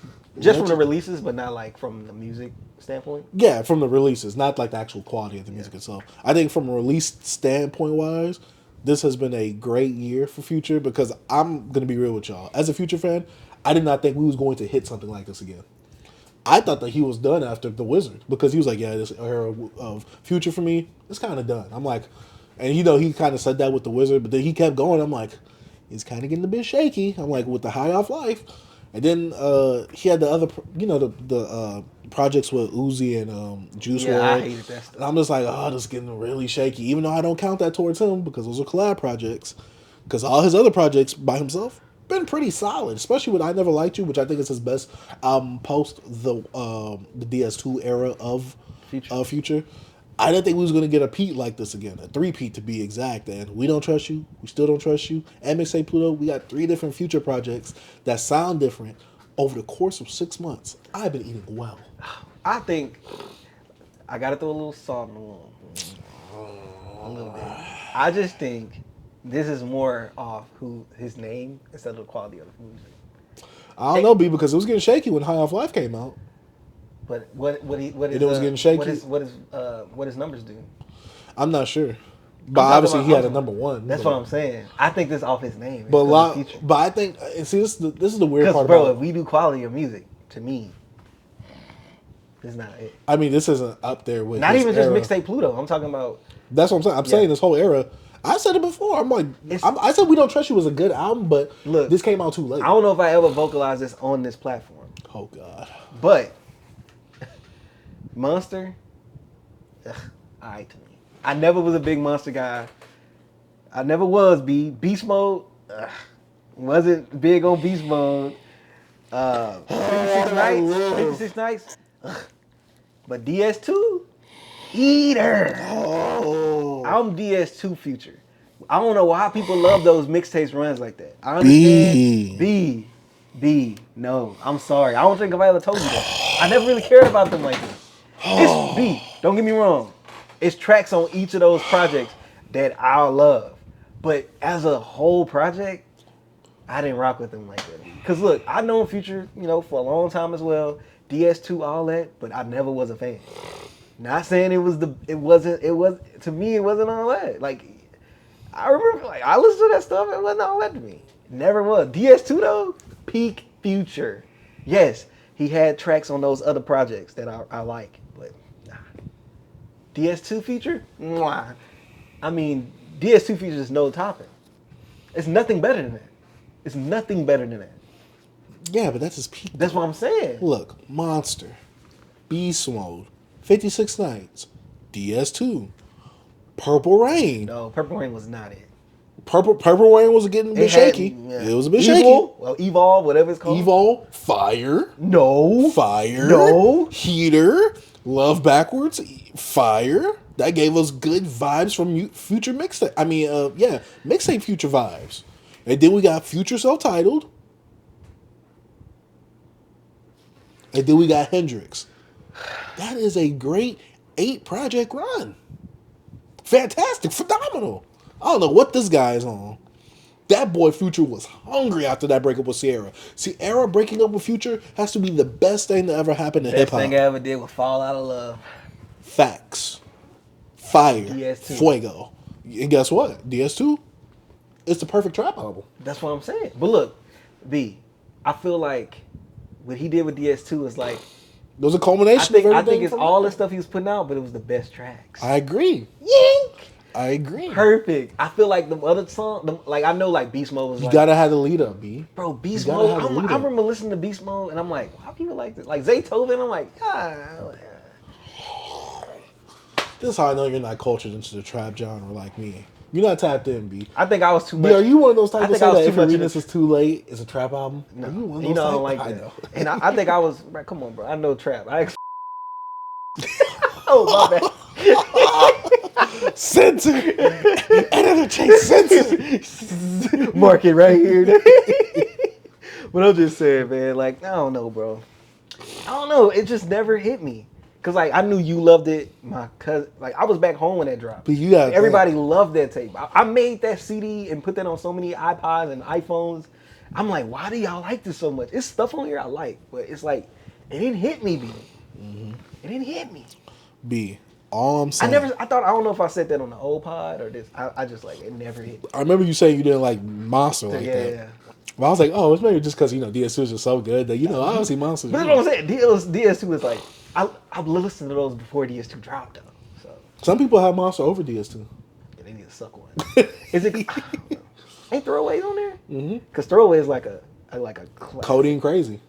I know that is an insane feature. I know that, but like, Vic do we even consider Vic Mensa's was bad. Stop that! Stop that! Because I just watched him and Twista and all them do that top 10 Get Up anthems of Chicago. Stop that! He tried to put one of his songs on there. Vic Mensa did? Yes. Nah, you can't do that, bro. He did. You tried to put Internet? No, the song with him and Kanye. I don't know the name of it. I think I know. Even though the number one song on there was Overnight Celebrity by Twista as a Chicago Get Up anthem. Nah. They said that it was everywhere on the radio back then. What, Chicago? Yeah, it's for them. They can speak for them. You asked your girl about it? Yes, because that's who I watched it with. She was like, no. She was like, no. She was like, it's a good song. It's top 3. But she was like, number one? No. Nah. Yeah. Even though they even had Casper Slide on there. Cha-Cha Slide. Yeah. And I was like, oh, that's Chicago, though. That's like worldwide. Like, every black person knows that song. Facts. So, yeah. Percolator is a better song to have on that list. Think It's so? the Percolator. I know. Because the house music and all that. And plus, to me, it helps embody, like, house music. From Chicago. They have anything, like, from the juke scene? What they call it, juking or whatever? Because it was mostly, like, hip-hop. You know one of my favorite hip-hop Chicago song? What? Pro Nails. Got her toes done up. Kid sister. Got her toes done up. B, is there any other news we need to report on? It had the Project Pass football. Got your toes done up. And Kanye West on there. Oh, I think I know this song. I used to love that music yes, video, bro. I know that song. Okay. You don't have me up in my pajamas. Come on, bro. You don't know about that. I'm trying to see if there's any other news that we have, but I don't think there's really any more news. What is out there? Besides, they said Rocky saying that he's putting the finishing touches on Don't Be Dumb. All right. But I don't want to hear from you two. It's out, man. From who? It's out, man. I agree because, yeah. And also, the Wangwan Delilah music video. Did you watch that? No, the animated thing? I saw it on Twitter. I'm not watching that. Wangwan Delilah. I listened to it once and I was like, okay, yeah, that's it for me. Yeah, I'm good off that. But yeah. Drake, you can con. Off that joint right there. I'm good. All right. But that's about it for hip hop news that we have. Now it's time to get on to the album reviews of the pod. And which one do you want to do first? You want to do QUADRY or you want to do Tommy Richman? We'll do the Tommy. Either way, I feel like you got to set the tone on both of these because you knew these guys before me. All right. So we go about Tommy Richman's COYOTE. Tommy. This is about to be an interesting one. All right. My history with Tommy Richman goes back to like 2022, I believe. 2022, I'm thinking. Because I know he put out that album Alligator. And some stuff off there got my attention. You know what I'm saying? I'm like, okay, he's doing with a little funk, poppy, electronic. It's not electronic like high tempo, but synth pop-ish. Got some 80 expired stuff in here. And I rocked with it. I'm like, all right, cool. I see that he affiliated with Brent. I think it was because of Brent Fayez. It was somewhere around there, I think, with Brent Fayez that put me on him. But if we want to talk about COYOTE, we can get into it, B.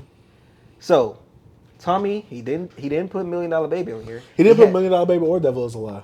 Which is dope. I think he want. Cause look, this is bold. If you want to know how bold it is, I think it's a statement of this. The freaking $1 Million Baby song, I don't believe he think it was gonna do that. Like that snippet from that bop, and people was just like, "Yo, this dope." And I'm like, Tommy Richman, I'm like, "Yo, he's been around, like underground wise, like for a while, but like nobody knew. But that bop, that little snippet went viral, and it took him off. And I think he wasn't ready for that. I'm not saying he wasn't ready. I'm just saying I don't think he was like, all right, I wanted to put out an album, but like this song wasn't the one. This wasn't one. This is like something to just feed the fans. Yeah, but and then people was like, man, because I hear people saying that's not really like fans of his music and stuff. Some people don't like the song, number one, and some people was like, do they not like the song because they don't like the song or because it's overplayed? It could be both. I think I hear it from both, and people just thinking like, oh, he's trying to remake this sound with like Devil's Alive. I'm like, yo, he's been making this type of beats and this production is which he is still trying to remake a sound, but to me that's not a problem. Yeah, I'm saying I'm saying the remaking of the $1 Million Baby track. I'm saying he's been making that just hit off. But he been having stuff that sounds sounds with that sonically bop. like that. It had that bop to it. And with this project, we can get into the project B. So I stepped into this project, and I'm thinking, I knew what I was gonna get, but I didn't know if I was gonna get him trying to lean so much into this, because with the success of $1 Million Baby, will he kind of go more into that? But surprisingly, he didn't go where I thought he was gonna go when it comes to the $1 Million Baby success with some of those songs. So let's get into the track list real quick, B. Let me touch this real quick if I can have my mark. So Whitney, Whitney, I rock with. I love that. Like I'm telling you, he put you in the 80s, V. So I'm like, okay, Tommy. But he, you know, I knew he'd been getting into this pop bag, and I saw him saying on Twitter that Michael Jackson was a big influence on here. And I said, okay, yeah, I'm glad. And I said, okay, I said a lot of Prince as well. Okay, I agree. Well. And you know, Whitney, I'm like, I don't like this. Temptation, okay, it's all right. But B, whisper in my ear. That beat B, I was like, oh my God. My son was like, who's in the car picking him up? Hey, because he loved $1 Million Baby track. And I'm like, hold up, I like this. And then Give It All, okay. But Tennessee, I didn't rock with B. Wait. No, I think that was one I rocked. That was one I rocked with. You like Tennessee with the chicks on it? He was talking about step booty? Like telling them to shake that? I think so. No, Thought You Were the One. That's the one. See, I thought you were the one that got away. But I'm talking about Tennessee. Yeah, Tennessee was cool. See, Tennessee was all right. I just didn't really care for that one. I thought you was the one that beat. Boom, boom. Hey, bro, that joint. Is that the one that starts off like? Yeah. I love when he get with that bass beat. And bro, you listen to this in the car? Come on, bro, bumping. That's the ultimate. That's the ultimate sound test, bro. Bumping, bro. And I love it's heavy on the bass. Thought You Was the One. Look, it's one of my favorites. I thought you was the one. I was like, okay. Hey, and then Leatherman, I like that one too. And then Green Therapy was. Yeah, it was a cool track. He got more introspective, talking about his father and all this type of stuff. Kind of threw me off, because I'm like, you hit your dad, you smacked him in the mouth, whatever you had to tell me. Leave me alone, daddy. Whatever. I'm like, yo, Tommy, chill out. You know what I mean? See, I thought it was all metaphorical, but. No, I think it's really, because it's called Green Therapy. He's talking about therapy or whatever. And then Vanity, right? This gave me typical 80s vibe, especially when it comes to the length of the project. I mean, the length of the song. It was like 6 minutes. Yeah, right? And then also the breakdown. I think we discussed this before, talking about how long like old songs was, and we'll talk about how like you have like the Temptation. Yeah, that's pretty much what he did. Like he was doing this through here. But I feel like it was like kind of like 2 songs on this one. Yeah, that's what I'm saying. Because at the end, the vocals. It felt like an interlude kind of. That's why it gave me Prince vibes on this, especially with the Vanity and him just saying like. He gonna choose himself on this right here, and then you know Vanity also with the expressions and admirations of yourself and self pride, pretty much. And I don't know. I think this track was cool, a little too lengthy. Wasn't my favorite, but I get the vibe. But I don't know. I love just like I don't know why I like Seems Like Time Moves Forever. It was a track that has also an 80s feel, and I don't know. It gave me like a vibe of like. I don't know, when I listen to this track, I'm like, I wonder what he's going to do. Because I feel like he has different potentials to go into different avenues with this type of sound. I don't know, when I listen to this track, it made me think about other things that he can like other sounds he can go into. Because I hear the synths all over it. Like the synth pop, like the 80 inspiration. Like you know he was jamming a lot of like Prince, Michael Jackson, probably Whitney Houston, all this type of stuff around that pop 80 sound. Because I think he embodied it and kind of modernized it a little bit. And like, and his vocals with this is totally different to me. Like, sometimes it like feels in that song or in the whole album. Like I'm not at this point. I'm not even talking about the song anymore. I'm speaking on this album. Okay. Like his approach, even though like I said, I've been listening to him for a minute. His approach vocally, I always feel like it's misplaced, but it fits. I don't know if you get what I mean. Like it fits. Like he should not sound like. To me, sonically, it stands out. Like it sticks out like a sore thumb. I remember showing my friend like one of his songs like a few years ago, and she was just like, yo, why is he all over the place with this? And I don't know, it's just something about it, like, I don't know, it sounds like it doesn't fit, but it fits to me. I don't know how to say this. To me, he's like the Young Thug of this genre. Where he could be very sporadic, and I thought you was the one. And then he was like, and then, like I'm like, that's the vibes I get from him, the way he uses his vocals. Voice, yeah. I don't know, bro. It's like I like Tommy, bro. Like I know, like throughout the years, I play some of his tracks, like for my girl, and she wasn't really feeling some of the stuff. But I don't know, for some way he stood out to me. Like remember I was speaking about how in some when it comes to some music or some artists, I like you could be doing something like remaking something, but kind of making it your own in a way. And I feel like he's one of those artists. Like I see people saying, like this was like early this year, they was like, "Oh man, I can't wait for him to. He's using hip hop in this way." And I'm like, country. Yeah, I'm like, he's not even to me. He's not hip hop to me. To me, he's like, yes, he he's has hip hop using elements. Yeah, I'll say that he's using black culture and music, but it's not necessarily just hip hop. Yeah, but I'm saying like every music genre does that. You know what I'm saying? And I think he has his own unique sound. I think the reason is because it's most similar to more black music than it is just other elements of other music. But I think his music can be more poppy as well. Like he like I'm talking about it's more pop, like 80s stuff. Like it's you have the freaking the Elton Johns, you have the freaking Diggy Stardusts, you know what I'm saying, with the David Bowies. You got all these people in the 80s that's you know what I mean, that brings into it. You know, it's not just to me. I didn't feel the inspiration just from Michael Jackson or just from like Prince and stuff like that. I felt because I love 80s music, period. So I don't know. It just I got reminiscent of a bunch of like 80s stuff, like just that sound. So I don't know. I really didn't think like yes, I like Tommy, and his last album he put out in 2022 was cool. It wasn't like something like I'm praised for, but this is something I feel like this is a good album to me. But I think he has something better than this. I feel like he's going down the lane where he can do something better. So how do you feel about this project? So I first heard of Tommy through this guy on the pod. He was hyping up $1 Million Baby. He's like, "Trust me, B, when this one drops, it's gonna be the one right here." And look at it right here. Boy predicted it on the pod. I told y'all. But yeah, you know, the $1 Million Baby song came out, and for me, it got overplayed because ever since we've been doing the podcast, you know, I've been doing the radio test. I've been hearing what's on the radio, but also I've been seeing what's happening on TikTok and on my Spotify algorithm. $1 Million Baby to me got played out. Yeah. Now, when he came out with "Devil Is a Lie," I was like, "Oh, this is it for me." This one was the one for me. I like $1 Million Baby. It was cool. To me, got played out. "Devil Is a Lie," though. Oh, I'm like, this bumps. Oh, you like that? I love the way that he did this right here. I think I just like the tone and the way, like, I guess I just like really the way it hits. Because for me, when it comes to now Tommy Richman's music, because that's my introduction to him. Yeah. That and Off the Brent Fayez. The last one. Remember I was telling you he's on that. Yeah. You didn't. Yeah, I didn't you remember him. Yeah. And now whenever this album was coming on, and after that song come on, I'm like, I love this. At the same day, I'm like, oh yeah, this song is bumping. And so, you know, going into this album, I'm just like, this is about to be a crunch fest, ain't it? I saw the cover. I'm like, Coyote. I'm like, and then the week before, I'm not putting $1 Million Baby or The Devil Is a Lie on here. I'm like, this is bold. I'm like, this boy believes in himself. I respect it. That's what I'm saying. It was a statement, bro. Yeah, because for me, you shouldn't be doing that in the streaming era. Yeah. No artist is really doing that in the streaming era. Even Drake put Hotline Bling on Views as a bonus track. I wouldn't have been mad if Tommy put this as them two songs as a bonus track on this. I wouldn't have been mad. I think he's humble, B. But this right here, I thoroughly enjoyed this album, B. 11 tracks, 36 minutes. Yeah. He didn't keep me too long. Pause.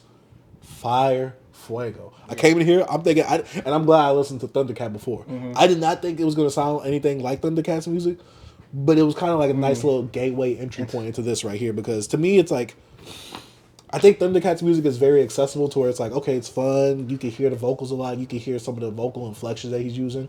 To me, this is more deeper into that bag right there, where this is more consistent sound-wise. Yeah. And with this album right here, I'm just like, to me, this reminded me of Alone at Prom by Tory Lanez, going for that 80s synth pop, electronic funk. Yeah. And it gave me very big like inspirations of like Michael Jackson's Off the Wall, Summer Thriller, and Prince. Yeah. And so I was like, all right. And some of the instrumentals that he was using on here, and the way that he uses his vocal inflections, I'm like, I love it because it's everywhere. To me, it matches with the track of the energy that he's supposed to give off.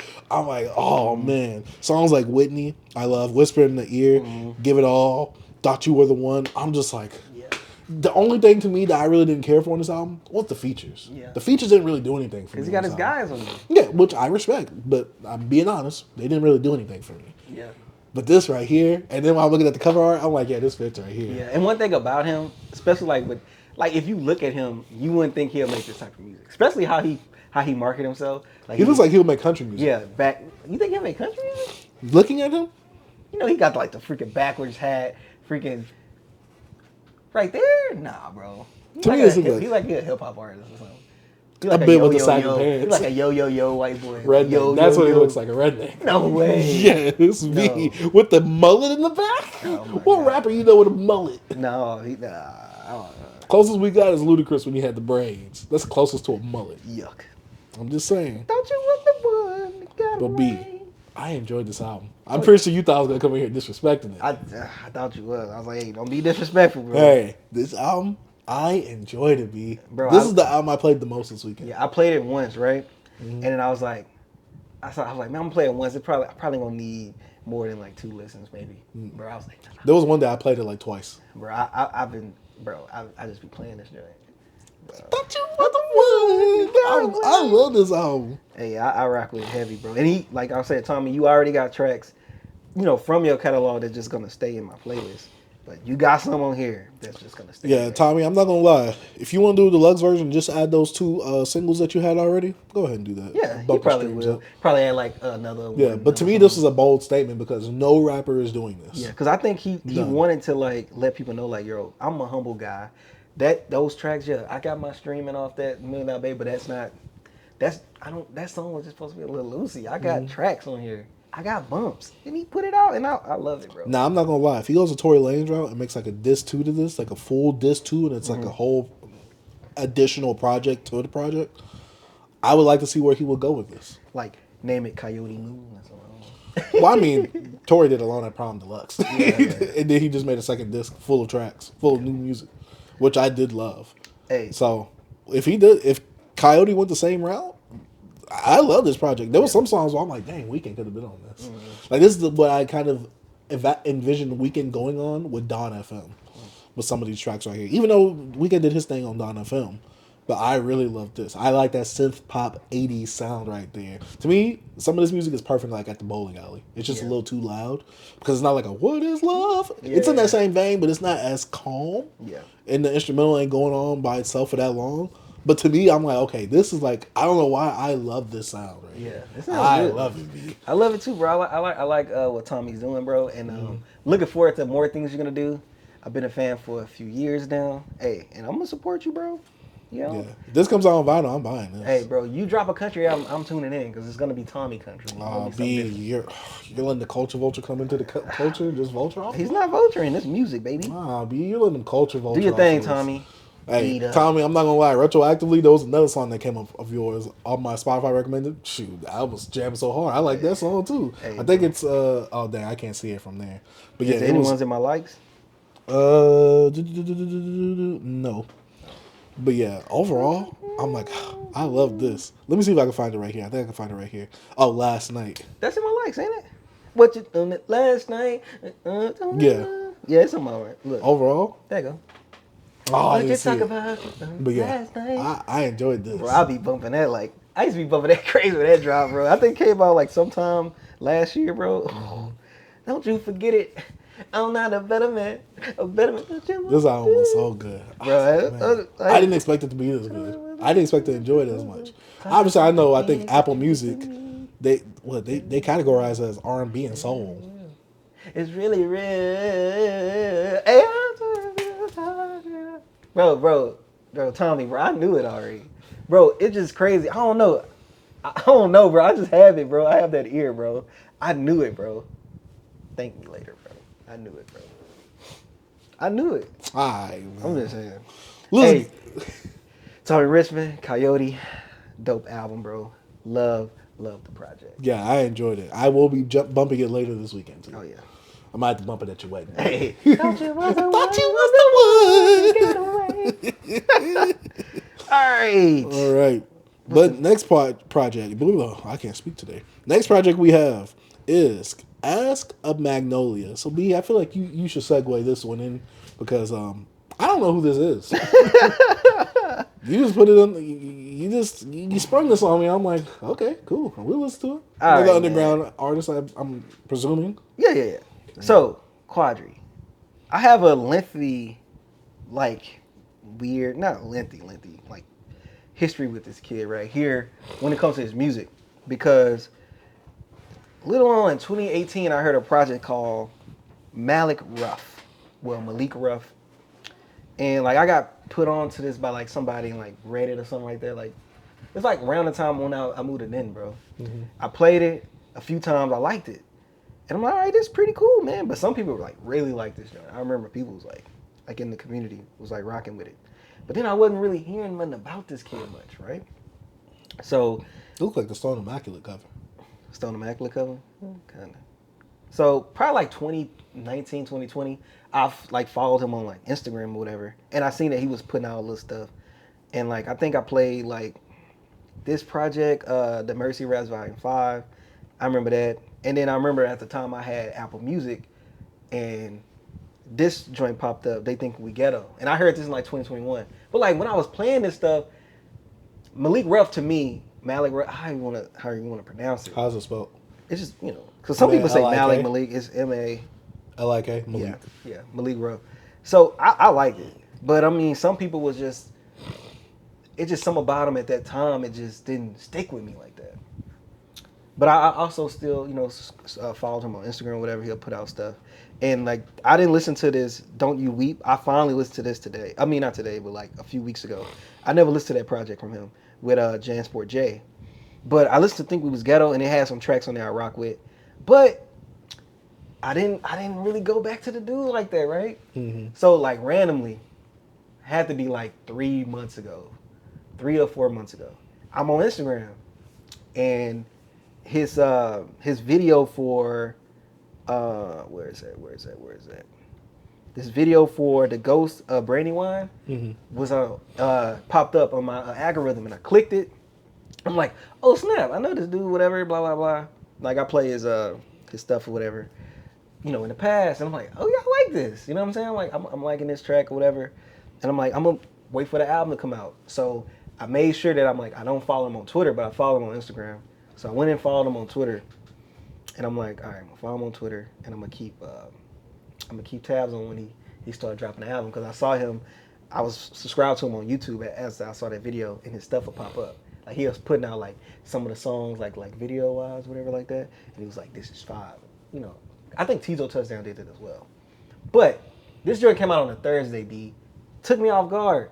It's like 5, 6 in the morning. I wake up. It came out Thursday that we was reviewing it. I mean that we was listening to it. Yeah. That week. Oh, okay. It came out that day, and I'm like, "Did I give it to you then?" I gave it to you Friday or Thursday. Thursday. I gave it to you today because I was listening to this before Tommy Richman. All right, bet.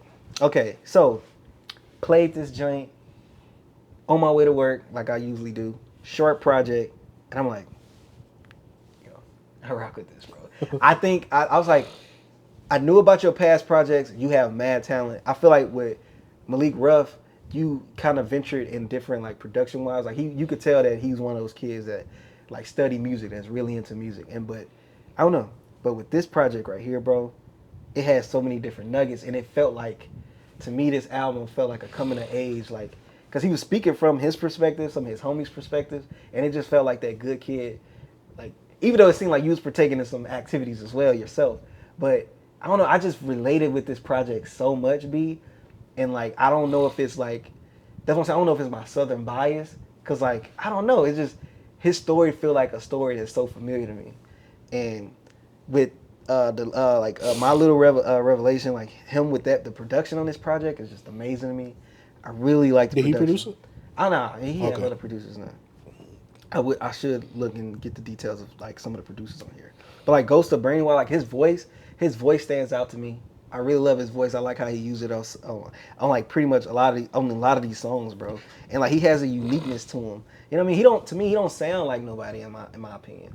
I saw that you put the Big Crit sample he did, the Big Crit sample he did, like he sampled one of his vocals or whatever, saying peep the slow hand. I was like, I remember when I peeped, I was like, dang, who is that? I was thinking, I was like, who is that? And I'm like, I had to Google it, bro. And I went back and I'm like, I was at work. He was like, time never wait from no man. Peep the slow hand. I'm like, hold up, bro. I was like, no hands. Yeah, bro. And I was like, hold up, bro. It's Big Crit or whatever. And I'm like, yo, bro, this is dope. And then I don't know. Also, it gave me blog era vibes.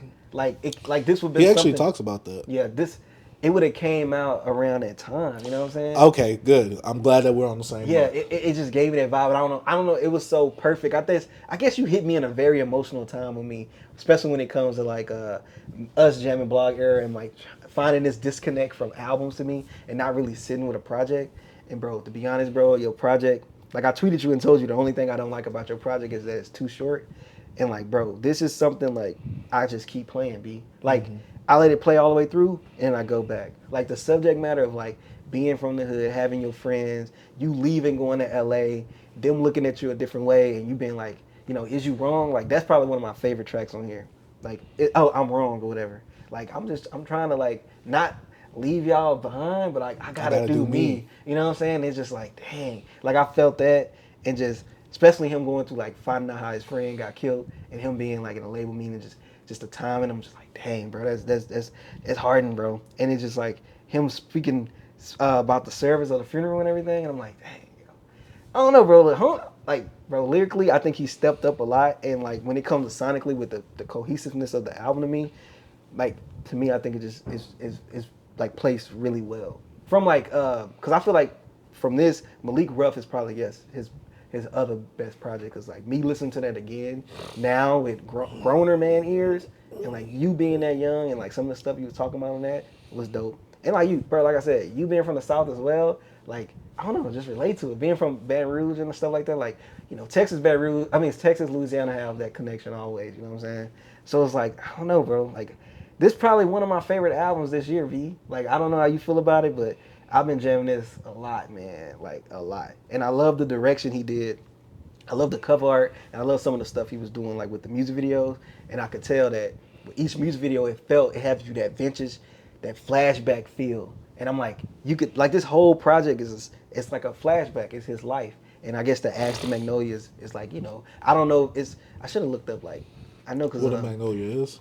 Because I know it's like ain't it a flower? It's like a flower. Yeah, like some type of tree. But I'm pretty sure, I don't know if he just called some of his homies that, like, where they from. Because, like, all this was just his upbringing, his friends, him. Like, it was just, like, a coming of age to me. But also it could be him growing. Like him growing as well. Yeah, like a flower. And double entendre? Double entendre, bro. And, like, even the freaking bonus tracks, Grease Poppin' the Water Boy. I like Grease Poppin'. Grease Poppin' hard, bro. Like, I'm like, yo, bro, man, I don't know. Bro, I know that this album won't be as talked about as it should. Like, not saying, like, you broke grounds and stuff, bro, but, like, to be honest with you, bro, this album, I don't know, I have a connection with it now. I really enjoyed it, bro. And it was dope.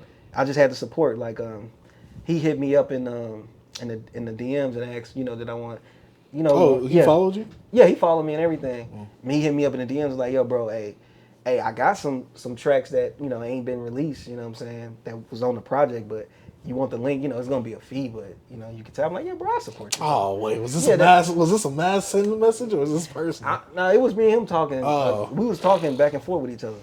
And I told him, I like, you know what, bro, I support you, bro, because I really like the project. Wait, so you got the unreleased tracks? Yeah, I got some. I got some. It's some stuff he sent me a whole like Dropbox, man. I was like, I appreciate that, bro. Like, yeah, like some people like, well, we don't have a relationship where you can just send it to me for free. But I'm like, bro, I support you, bro. Like, I you know, I support you. I support especially like underground rappers and stuff like that. I have no problem with, because I have a relationship with some underground rappers, bro. Like, some of we're not even on a relationship. For me, like, I wouldn't have respected it if it was like a mass send message. Yeah, nah. That's why I thought. That's why I thought you was going for. Nah, that's why I thought you was going. Now we actually was having exchange, having a conversation. And I told him I'm gonna make sure I send him this. He said, "Hey, yo, send me this." Like, I told him I'm gonna send him. I said, "We're gonna talk about your album, bro. Like, I really enjoyed this project, and I wish I could. Like, it's more details in the album I want to get more into. Like, I'm gonna get more listens, but I think sometimes I gotta step away from an album and come back to it to peep some things I didn't peep. It's like a movie. Like, it's like, okay, I've seen everything here. Yeah. Then you come back. So you let some stuff settle, then you come back. You're like, oh, I missed that. I missed that. I remember they used to have a playlist to see how much on Apple Music, see how much you played this. I don't know how many times I played this album, but I think I need to step back. I played it 3 times. Yeah, because I would have played it 4, but you know, one day I had to spend with my girl's birthday. Bro, I played this album I probably played this album more than 10 times. Jesus. Because it's short and I just let it play. And I just love how it starts. I just love how it ends. I don't know, bro. Like, this album, bro, I don't know. I like this joint. Like, I really do. Like, it's one of them for me, bro. What about you? What you think about it? QUADRY, I have never heard of you. I did not know you existed. This man messaged me. He said, let's check this album out. Because we only had one album to review this week, and it was a Coyote. I was thinking, okay, we could just do another Blog Era tape. And you said, let's check this one out. I was like, okay. I'm like, I never heard of him. I'm open to listening to whatever. I'm not one of those guys that just listens to just one certain type of rap music. So I went to this project. Boom, it starts. I'm like, whoa, this is abrupt. It's not bad, but I'm like, you got me in here. This didn't feel like an intro track. Yeah, it just like it didn't feel like it was trying to build out to something. It just boom, you got me in there. I'm like, okay. I'm like, okay, kid can rap. Then you know, I know you didn't like this. I actually do like this. When it comes to a rapper, I don't know, especially like an underground rapper, because this is the thing. We've been reviewing some underground rappers. A lot of the times, if their project is too long, I'm like, and I don't know you, I don't have a rep with you, and you already like don't have like a sound that I really like or attached to. Yeah, I kind of want your project to be short. This comes out to like 12 minutes or 30 minutes. I mean, 12 tracks or 30 minutes. I thoroughly enjoyed all 30 minutes. Yeah. To me, there was no slog. There was no boring parts. To me, everything was sequenced and placed really well. There was some songs on here that I liked. And I will admit, there was some songs on here that kind of, I was like, like at first, on first listen, but after sequential listens, like a few listens afterwards, I was like, all right, I'm liking this. I'm liking this. Like, I didn't like Waterboy at first, which is one of his bonus tracks. I like that. But after like the second or third listen, I'm like, okay, I like this. And you know, when I first hear an album, to me, I'm mostly hearing, okay, does the production catch me? Then does the lyrics catch me? Because sometimes, depending on the production, if it's whack off the gate, I'm kind of writing the song off. But most of this project's production right here, to me, it gave me blog era vibes at points. I'm like, this would have been perfect in that era. I'm like, oh. And then I will say this also. One thing that underground artists also don't utilize well is using their voice and putting like energy and charisma and actually using it to their advantage. And what QUADRY does in here is he doesn't just rap. Yeah. He doesn't rap, chorus, rap, chorus. No, he switches up the flows. He switches up his inflections. Yeah. And so it felt like something different was always happening in each of the songs rather than, oh, I'm just going to rap, chorus and rap. Like, like, you know, he's giving me something melodic. Then he's giving me maybe like a mini type of bridge into the verse. That's one thing I really did enjoy as well. It shows a lot of care. Yeah, and it definitely shows me that he is a student of the game, especially during that era, because I kind of akin that more to the blog era where you have the melodic stuff, then you got the rapping stuff. You might have the bridge that leans into the actual verse itself. I really did enjoy that. I enjoyed the actual storytelling as well on the album, the personality and the personableness of the album as well. And you know I love the Big Crit and the interpolation. As soon as I heard that, I was like, because I was riding. I had to Google it, B. I had to do the lyrics. I'm like, I know this. But Crit did not heap in my head. I had to Google it. Because I heard it, I'm like, this sounds like Big Crit. I'm like, hold up. I'm like, and I heard it again. I'm like, this is Big Crit. I went on Twitter. I'm like, this boy heard it. I mean, he knew exactly. I'm like, you listen to Big Crit more than me, bro. Yeah, that's one of my favorite rappers. And I was like, I know this, bro. And then I'm like, I had to Google it, B. I'm like, I know this. I had to Google it. I'm like, oh, Big Crit, yeah. That's one of my favorite songs off that project from Return to Forever. So first off, QUADRY, Southern Bias here. Yeah. Shout out to you for that. Thanks. Mad respect for showing some love to that boy Crit. And we even had a little exchange on Twitter. Where I said I definitely enjoyed the interpolation that he used on here. And he responded. He says layers being peeled back. Big Crit, super Big Crit fan felt it was right. Right. Which I was like, yeah, that's real. And he said it's also a representation of the era I'm rapping about in the song. Like how in the movie, if you in an 80s song, it's a flashback. Like the whole song, Devontae 2003, right? And him just being like, I still ain't forgave myself. I feel like too, and just him saying all these. Yeah, I'm just like, wait, I'm like tipping on for and then I'm like, and then I miss my bro. Miss like, my dogs. And you could tell how everything he said is like remind him of that era, like the 2003, like even like early 2000s. Because I think I'm Serious album came out in 01, but I'm like, I think I'm Serious came out 99 maybe. By T.I.? It wasn't 01? It could have been 01. Yeah, I'm thinking 01. It could have been 01. Because I know around that time, like that album wasn't big for a lot of people around. Like you had to have somebody that knew that project. Like mine was my oldest brother, that he was on T.I. like heavy. But I love that, bro. Dude was touching stuff, bro, and then like, bro, I rock with this, bro. Like no, I do too. I think that this is you're right, 01. It was 01, bro. Yeah. But I was like, okay, he's paying a lot of homage to the South. I'm like, all right, I'm feeling this right now. But also, he's not letting that hold him back to where he has to sound like a Southern album. I mean, a Southern act. Because I'm gonna be real, I only know that he's a Southern act because he sounds like Currency. He sound like Currency to you? When I first heard it, I'm like, am I listening to Currency? I'm like, what is this? But you Baton Rouge, bro. Yeah, I know. Yeah. Louisiana, they just got the strong accent. Well, in New Orleans, the accent totally. No, yeah. But you could tell because he sounds like Currency. He obviously just doesn't have the monotone voice like a Currency does. Currency doesn't have a monotone voice. He don't sound like Currency. Voice-wise, because of his he doesn't sound as nasally as Currency, but like accent wise, he sounds strongly like Currency. But I could tell the difference, obviously, between. I could tell a lot of Andre 3000 influence on this dude as well. Yeah, I can as well. But I can also tell like a lot of blog era, like not personalities, but rappers, Even especially the ones that were personal back then. He takes a lot of inspiration. even from like his album Malik Ruff or whatever, like his voice wasn't like this. Like if you go through the timeline of like listening to his projects, you can tell, you can see like the growth and like him finding his voice and like putting this on this project. Like this is my staple project. To me, this felt like it. So I gotta ask you a question because I didn't listen to the Malik Yeah. Ruff one.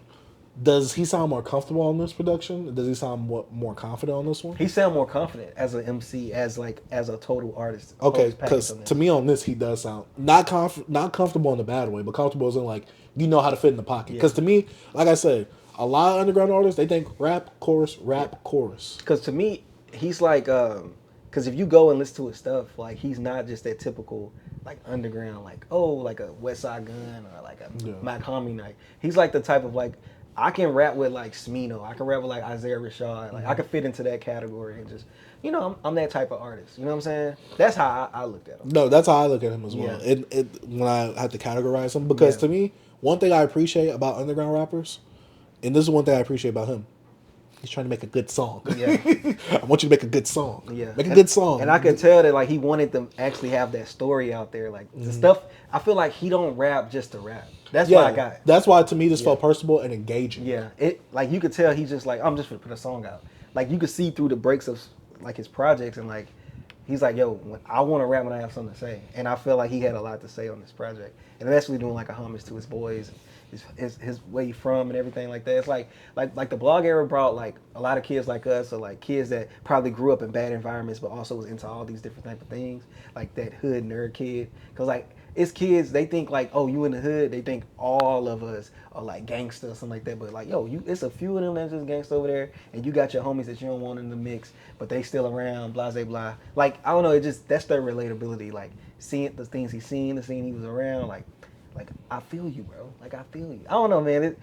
I don't know, bro. This might be. I don't know if it's just my bias right now or recency bias, bro. But right now, bro made it into my top 10, bro. I'm not mad at that. Yeah, he made it. I'm gonna have to give this one a few more listens. Yeah. And like I said, I like that this is 30 minutes. Yeah. I'm in there and I'm out there. You're not taking up too much of my time. I don't know you. Yeah. So for someone I don't know, you make a 30-minute album. That also adds for a replayability factor, and it also makes each song stand out a lot more. Yeah. Because it's like some songs is like 2 to 3 minutes. I'm like, all right, Yeah. you're giving me more, and plus I don't want to say thought provoking, but like I said, it's more engaging. So I feel more attachment to certain songs. Like there was one song on here, and I know we've been reviewing some underground artists on here. They really haven't hit the melodic route. Yeah. He hit it too, he did with this one song, "With Your Fine." He's gonna sing you from the corner of my eye. Yeah, and I'm like, oh, all right. Brown skin. I didn't expect this. I'm like, we're actually gonna get some Yeah. melodies in here. Yeah, I'm like, all right. Because I don't think he's that like. I think he's a. I don't think he's a rappity rap. Yeah, he's not trying to over Mm-hmm. like rap me over the head, and I like when that. he got He's some not trying to. and he got some bars in here, bro. He I'm does, like, but he's not trying to rap over my head. He's not trying to be all heady over me. You know like what I'm that saying? one line he said about like, he said something about like, I'm a slave to these bars because they. He's like, didn't he say because they solid and slick? Like a I remember the solid and slick. Yeah, I think I was like, dang, that's. I was like, hey, bro, he be rapping, bro. Like, Yeah. I think he's more comfortable now. I think he's able to rap. That's not the problem. I just think like he's not saying lyricism is the number one point over the song. Like no, give me a good song, add the lyricism afterwards. Yeah. I like the fact of how he has his song structured and how he went towards these songs approach wise. So overall, I enjoyed this. After each sequential listen, I liked every single track on this album. Hey, same. I don't know if this is an album or a mixtape. I think it's an album, bro. It's an album. Even he marketed it as an album. I think there's some he actually took his time with, bro. And I was playing it for my girl, and she was bopping to it. You know what I'm saying? So that's kind of rare, especially when it comes to some hip hop stuff. So yeah, to me, this is perfect, like blog era. And that's how I feel, bro. Not saying like, you don't fit in this era or nothing like that. No, but just to me, the feeling of how it gave me, like it gave me that like. Hey, even though I heard your other project that's really good, the Malik Ruff is like really good. Like that's really a good project, bro. And but this one was like, bro. Hey, I'm gonna be. This made me like now I'm sticking around. Like yes, I've been knowing you was, but like now like this project right here, I'm watching everything you do right now. So this is a really good project, and it makes me kind of want to go back. I didn't have much time this weekend because got to balance listening to music and Yeah, also yeah. watching some content surrounding hip hop Yeah. and things like that. Right on. But overall, like I said, you didn't keep me too long. I was in here, I was out here, and you had no bad songs on Yeah. here. And there was nothing where I'm just like, oh, that Yeah, was kind of that- cringe. I know, bro. Like there was nothing. Like I'm just like I can't really. I don't want to sound like I'm glazing like that, but Yeah. I can't really find nothing of fault right here. There's plenty of room for improvement Yeah, and yeah. growth. And his beat selection is also good. I forgot to say Yeah, that. yeah. His beat selection is good. That's the one thing. No beat sounded the same. It was Mm-hmm. all consistent and it all bumps. You got to make sure it bumps. You get what I'm saying? So yeah, overall, there's no problems with this. There's room for improvement. Yeah. though. Yeah, But there's there's nothing where I'm always- just always. There's room for improvement, or room for growth. But this is a great starting point for me, especially as someone who doesn't know you, who's now following you on Yeah. social media and on your Spotify page. So yeah, and obviously we're making content, making this review right here for you. So yeah, this is someone who I am looking forward to their next project and seeing what else they do. And I want to see, like, you were so personable on this album. What can you do with more of a following, a bigger budget, and more connections in the game? I'm very curious to see where that could go. Hey man, hey Quandry, keep doing your thing, bro. Hey, you got some guys right now that's gonna continue to follow your career. And Southern Bias for me. Yes, yeah, man, we love somebody like, especially somebody from the South. Like, not just you have that influence from the South. We can hear it, we can see it, we can feel it, and hey, this is a standout album for me this year. That's what I'm saying. I think you made my top 10. Who knows? At the end of the year, might be 5 or 3. Who knows if it stays in rotation? But right now, this stay in rotation beat. Like, I listen to it every day since this joint dropped. I'm not even gonna lie to you. Yeah, I'm glad that you said it to me on Thursday. I was thinking, I was jamming, like, do you want to review? I'm like, yo, you know what? we gonna review this album, bro. Cause like I can't not stop listening to it. And I'm like, I sent it to you. I'm like, yo, bro, check this out. I debated if I want to send it to you, bro. I was like, do I want to send it to him? Cause I don't want him to. I love this. I really like this project. I'm like, if he come here on some BS, I'm like, this bro from the South, bro. Like, come on, man, we gotta represent. Yeah. It doesn't uphold the Southern values, Yeah. but it upholds the Southern lifestyle to a degree, but that's from a different perspective. That's what I'm saying. That it's the lifestyle. Yeah, and it's the lifestyle of someone of the modern era, because he's not like a. Because I think he around our age, bro. It makes sense. It makes sense because I think he's like 29 maybe. Because I think he said on one of the songs, 2013, his cap and gown stuck to his skin. So I think, Oh yeah. So yeah. To me, this is more so like the lifestyle of a kid who came up in the South, rather than like, oh yeah, I'm trunk popping. I'm But smoking even this from, weed. but if you listen to his old song, like any of his other songs, he always, he referenced like older Boosie songs, like some Houston rappers, which stuff will like make that. sense for him. Yeah, I'm just saying I grew up heavy on Boosie as well. Like that Boosie was like my favorite rapper growing up. Yeah, he's on wild. Yeah, you love it, I man. like Boosie though. I like Boosie. I can, bro. Long get, clips and choppers. nah, man. No, that song was hard. Stop I ain't that. saying it wasn't. Oh, Come on, man. Oh. I'm just saying, I'm going back. I'm talking, I call Mop and talk to Mop, and I'm gonna chill out. yeah, please. Make do. that bitch drink Clorox just for playing with a nigga. You know what I'm saying? Quadry, Hey, bro, Quadry, do your thing, bro. for real. do your thing. Shout out to Quadries. Ask Ask a a Magnolia. All Hey, right. Dope project. Now we're on to the discussion part. We on to the BS. Sadly, that's all that was happening this week. Oh my God, B. But B, do you want to go into this first topic, the deprioritizing situation? Nah, I told you I can't. Oh, you I can't do it? didn't do it, bro. All right. I'm gonna get into it one day. So I guess can't we're just remember gonna get into the top. So we're gonna get into the love and hip hop. Yeah, this week. the soap opera, B. So I didn't watch too much of this because I'm gonna be real with you guys. I don't like engaging in this coonish activity. I don't either, especially with it being brought into my culture. I don't like it, B. It's crazy, bro. I think I was texting you that night when this went live, and I clicked it, bro, and I'm watching it. I'm watching it live. I watched this. I'm watching it, bro, and I'm like, what is this dude doing, man? Who, Ack or the top five? Dude? And actually too, but like. So can you top five is? I don't want to say it like this. I don't want to sound white. He's a Toronto drill rapper. That's what they labeled him as. Oh, I thought he was some. I'm not gonna lie. I thought he was just some criminal.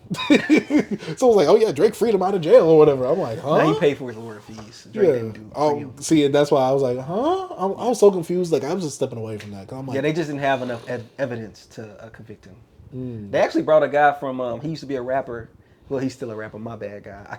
I call him guy. I cannot think of your name. Top but he's- five? No, the guy that actually from America that actually was in the trial, being I think he was. I don't know if he was an expert witness, but he came into. He's from Chicago, break down drill music and help. Like the plead his case of like, yo, why y'all using his lyrics, in this case, which is just entertainment pretty much. So he actually was in the rap, huh? Trap Lord Ross? No, bro, he's a black dude. He actually from Chicago, and he was in the Kids in the Hall. I don't know if you remember that group back in the day. I cannot think of your name, bro. I'm so sorry. But overall, man, he also was in connections with one of these other Toronto media outlets that he has a YouTube channel. I cannot think of his name right now either, bro. I am blanking. I suck right now. I'm sorry. When the camera get in your face, sometimes you forget some things, and I'm sorry. You lose a few brain cells. I apologize, but he was actually on this platform saying how like he's gonna give back to the community. All his ops, he's sorry, like he's gonna give the them top money. 5 do The top 5 saying like I don't want to do no violence. I don't want to do none of this stuff. Like Toronto, we need to stop this. So and so and so and so. And so people from Toronto that was actually yeah, man, he's gonna get out. He's gonna be better. Was actually rooting for him to actually change and actually link up with some of his oppositions and like actually get together and like put some peace into into Toronto because their crime rate been going up because a lot of this stuff been influencing them now, and they looking at this and like with their heads down like wow, he's disappointed. One guy was like actually really pissed because he was talking to this dude like every other we know how to put money on these bills. We gotta do this. So my whole thing is we know. Getting in front of these cameras, being on podcasts, talking all this smack, bro. You can get a little bit ahead of yourself, and you can get people to like. I remember just even when I was watching the live, and I'm like, this stuff just don't feel right. Like it didn't feel real. Like what are you doing? People in the comments, emoji corn. All I was seeing was corn because people even in the comments and comments just like, yo, chill out, bro. Like why are you doing this? Oh, we gonna smack Kendrick when he get over here. Like, oh, we gonna watch the music video and we gonna do some homework. Bro, you just got off from a murder charge, bro. A murder, what are you doing? You can't be putting yourself in these type of allegations and saying this type of stuff on the internet. Yes, we understand to get these clicks. And then Adin Ross and Ak was on his live sending people over there because he's trying to start a stream. And he's like, oh man, I need 10K. Oh, y'all playing with me. Come on, follow me. And I'm like, man, come on, bro. You got to stop this. You could. I don't like it, but you get clout off like violence and saying the dumb stuff and the whole drill, freaking what they do. They diss they dead ops and all this type of stuff. Like, man, I don't know. I just really don't like this stuff. I just really don't like it. I know I'm rambling, but I just don't. No, I don't like any of. First of all, because I seen some of the clips and I'm just like, what are we doing here?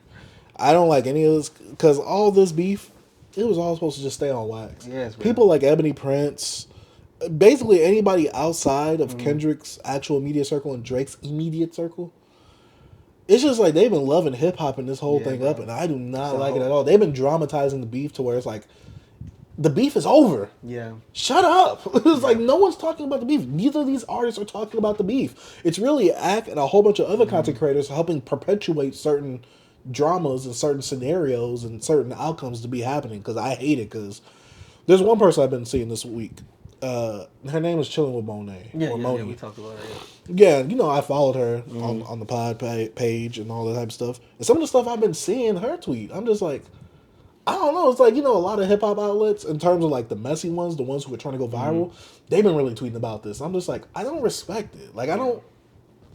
You guys keep saying how this is bad and all that. Stop giving it attention. And in the way that they give it attention, they report on every single thing said from these things and trying to make money off it, which I get it. You're a hip hop news outlet. Like we're discussing it, but probably not in the same fashion as y'all, but yeah. We're kind of disgusted. Yeah, I am disgusted of it. Like, it's like, I don't even want to like even analyze like, oh yeah, top 5 is like, it's all about the Kendrick side, the Drake side. Like, I don't give a F about Kendrick or Drake. Why are we talking about violence? Like, I don't even like to align like, yo, Kendrick got those people over there. And, hey, Drake tied in with these. And then the worst part is when those people was replying from, I guess, from Kendrick's side. Yeah, I saw that. Yeah, I saw Kendrick's side. Let me say that, not his inner circle. Yeah, but people that like Kendrick. I'll say that. Is it you talking about the guy that actually have a photo with like? I think his name is Smack or something like that.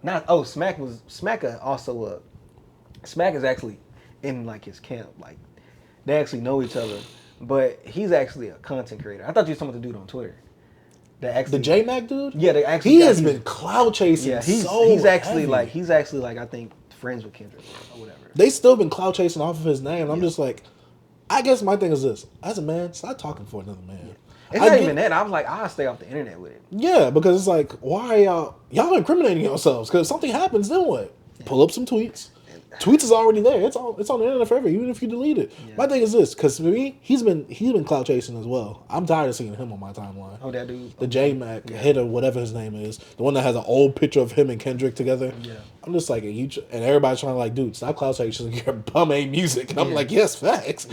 Because my thing is this, because I would just see him tweet this stuff this whole weekend, and only that stuff was going viral. Yeah. Whenever he tried to put out a music tweet or something like that, Nobody cared about nothing. And I'm just like, dude, stop clout chasing and trying to find your way into getting money and monetizing off of views and stuff like that, off of this drama. Like, I get it, other people are doing it, but that doesn't make it okay for you to do it. Yeah. Just because someone else doesn't mean that you have to do it as well. I don't get why people don't think I should go higher. Yeah. Like, I should take the high road. Why does everybody want to take the even road with each other? Why is it It's always not even the different even, time? bro. People just try to get lower, bro. When they go high, we go low. We Yeah, get and to I'm the just like, goddamn flow. I'm just like, why? Like, why are we even giving this guy attention? I'm disappointed in Ack, yes, but Yeah, because Ack is especially from what Ack said a few weeks ago, talking about the other guy that had that kid from Philly. That we talked about that passed away. And Ack was telling him like, yo, bro, you can't be provoking violence and doing this type of stuff because you put some stuff in those clips that provoke kind of violence, and you edit some stuff out and put this in, making sure that. I'm like, but Ack, you do the same thing, telling some, what happened? We need to hear from the real Keeleys. I'm like, come on, Ack, come on, you can't. And I think this comes from a point of like, and he's already Ack being in flack from the violent stuff since back from 2012, 2013. So it's like, come on. I mean, he was getting flack for the whole thing with Schoolboy Q going off, talking about, we saw Lil Wayne, we could have done something to him there. And, you know, he was like, guys, you guys need to get over this. The beef is over. And everybody was bringing that tweet up back about Ack and stuff like that. I'm just like, why are we perpetuating this? Like, why? I mean, not perpetuating this, but why are we giving this any steam? Why are we gassing this up? Like, why? Like, I don't know. There's just some people I'm just like, why are y'all reporting It's on this? because Ack was just like, you see, Metro said it was all entertainment, man. Remember he was saying that? Like, and I'm like, bro, come on, man. This Metro is actually someone that's like inside of the beats technically, and actually know more information than probably we even have any information of. So like, come on, man. Like, these guys are the guys that's really making the money off this, and we are too. You know, people talking about it, but it's like they're making the real bread. You know what I'm saying? And like, they're not even speaking on the level that we are. Yes, we're fans. We're gonna feed into it, but like, come on, man. The violent stuff, like, I really don't like that. We could talk about who better, who this, who won the beef. But when it comes, like, when I said, bro, we need to keep this on beats and not in the streets. And the guys that speaking on it are not in the freaking streets. We freaking looking at a camera right now, sitting in a chair. Adin Ross. And also, yeah. And Adin like, Ross sitting, and Akademiks. Yeah. But I think Adin Ross, he apologized and stuff about LA and all that. It's like, he say he could come to LA or whatever. yeah, like, bro, it's like, bro, nobody will want to check you or like come into the city unless you like do something like that. Like, bro, people like I spoke about this before. Like, it's certain type of rappers, it's certain type of content creators that won't get checked because they're not speaking on that type of stuff in the same fashion as like Akademiks, like provoking violence. Like, people can look at him, like, people throughout the years want to smack him, they want to fight him, and he's like, I don't care. Like, he at the point now where he's just like, I like Ack though, but he at the point now where he's just like, F y'all, F this, I'm bigger than you, I'm this, I'm that. And I'm like, I mean, he is. Yeah, I'm like, hey, bro, keep your security with you. Because, bro, everybody can get touched. Anybody. You can have security with you, and they all get touched. It can happen. I don't even care about that. Yes, you should have security, but y'all don't care about the security's life either. Yeah, that's what I'm saying. That's why some of them security don't, like, guns get thrown, they gonna move out the way, bro. Fisticuffs, different, but, like, relax, man. I don't know, I just don't like that this became a soap opera. Like, you got Adam 22, like, I've been talking trash about y'all. Y'all ain't done nothing to me. I've been in LA. I'm like, come on, Did you see what they was trying to make the race war? They were saying how white people provoking, like, violence between black violence yeah. or whatever. It's like, because, like, he's, like, surrounded by, like, black and brown people that's in the city, and he's, like, they're defending him. And it's just like, bro, come on, man. It's too much violence out here going on for you to actually be, you know, trying to, like, do this stuff. What? But we just gotta relax, man. Yeah, gotta relax, bro. Yeah, I think that this is getting out of hand now. I've been told you that people made this beat their personality, and I get some content creators, they're making money off this, but where's the respect? Facts. Where's the shame? Where's the integrity at, man? I'm just some people, like I said, the people I saw this weekend, some people, I think you just corny. Yeah. I think you just don't have much integrity, or I'm just disappointed in you. Yeah. Like I said, the one person I said earlier, the chilling with Monet, whatever her name is. I'm more so disappointed. Yeah. Because I was trying to, I was I like, liked okay. her content though. I was like trying. some of her I want. content. I want to check out her content, but every time I was scrolling through the page, it was something about Kendrick, something about Drake. And I'm just She's like, kind of covering it, and I understand. I understand how she's covering it because I don't follow her on Twitter, but I watch some of her live streams. I like the way she covers. She kind of makes like a timeline. She actually do a little research, like even with the What's the Dirt thing, because like he used to pop up into her streams, and she like actually warned him about the stuff you was talking about, like before it happened about the culture. She was telling him like, I hope you break down the culture elements, blah blah blah blah in a good way, like bro. Just how you was saying, how you think he was gonna have a problem with it, she told him that when he freaking a super chatted her or whatever. It's crazy. But yeah, I haven't seen her Twitter. yeah, no, because I wanted to watch one of her YouTube videos. I was like, Yeah. oh, I'm gonna watch the recent one, but there was something about Kendrick. There was something about Yeah, Drake. she's following. And I'm just like, is there any other hip hop happening besides Kendrick and Drake? Kendrick and Drake are, like I told you and I don't know if you saw my post, but they're running in hip hop. Like yes, We've been said that the big three is ruining hip hop. I didn't mean to say ruining it. I meant to say running it. No, you probably said it, but I probably thought you said ruining. No, running. I feel like it's all Kendrick Drake dialogue. Like even with Future, his story has Kendrick and Drake in it. Like the whole thing. I'm tired of it. Anything that was big in hip hop, Kendrick and Drake. Think about it. What's Future #1 track this year? Like that. What's the other #1 track? Not Like Us. What's the most streamed artist is always going to be, though? It was Kendrick and Drake. Future. B, do these people know that Common came out with an album this year? I'm going to always keep saying that. Amazing album. I'm always going to say that because no one is reporting on it. No one. But this is what we keep talking about. Bro, this is not us. Yeah, I know, but violence, this is stuff we give attention to. I'm saying this happens in the world. It's like everybody's attracted to the violence. Everybody attracted to the gangster. This is the story. Like violence and all this stuff sells, bro. Drama it's like sex. sells. Yeah, drama sells. My thing is this, B. Y'all can't say, where's the good hip hop at? When's some good hip hop coming out? Hip hop ain't the same as it used to be. No, it is. In fact, it might even be better because there's more artists than ever putting out music that you guys ain't trying to search for. You saying this is a topic that I'm thinking about right now. I didn't put it in there, but I was watching the Breakfast Club and they have a young lady that's filling in for Jess Hilarious. And they was talking about the Lecrae track and stuff like that, about his response to like Kendrick. And then Charlamagne was like, yo, we need more balance in hip hop. We need more stuff like this on the radio. And she was just like, nobody want to hear this.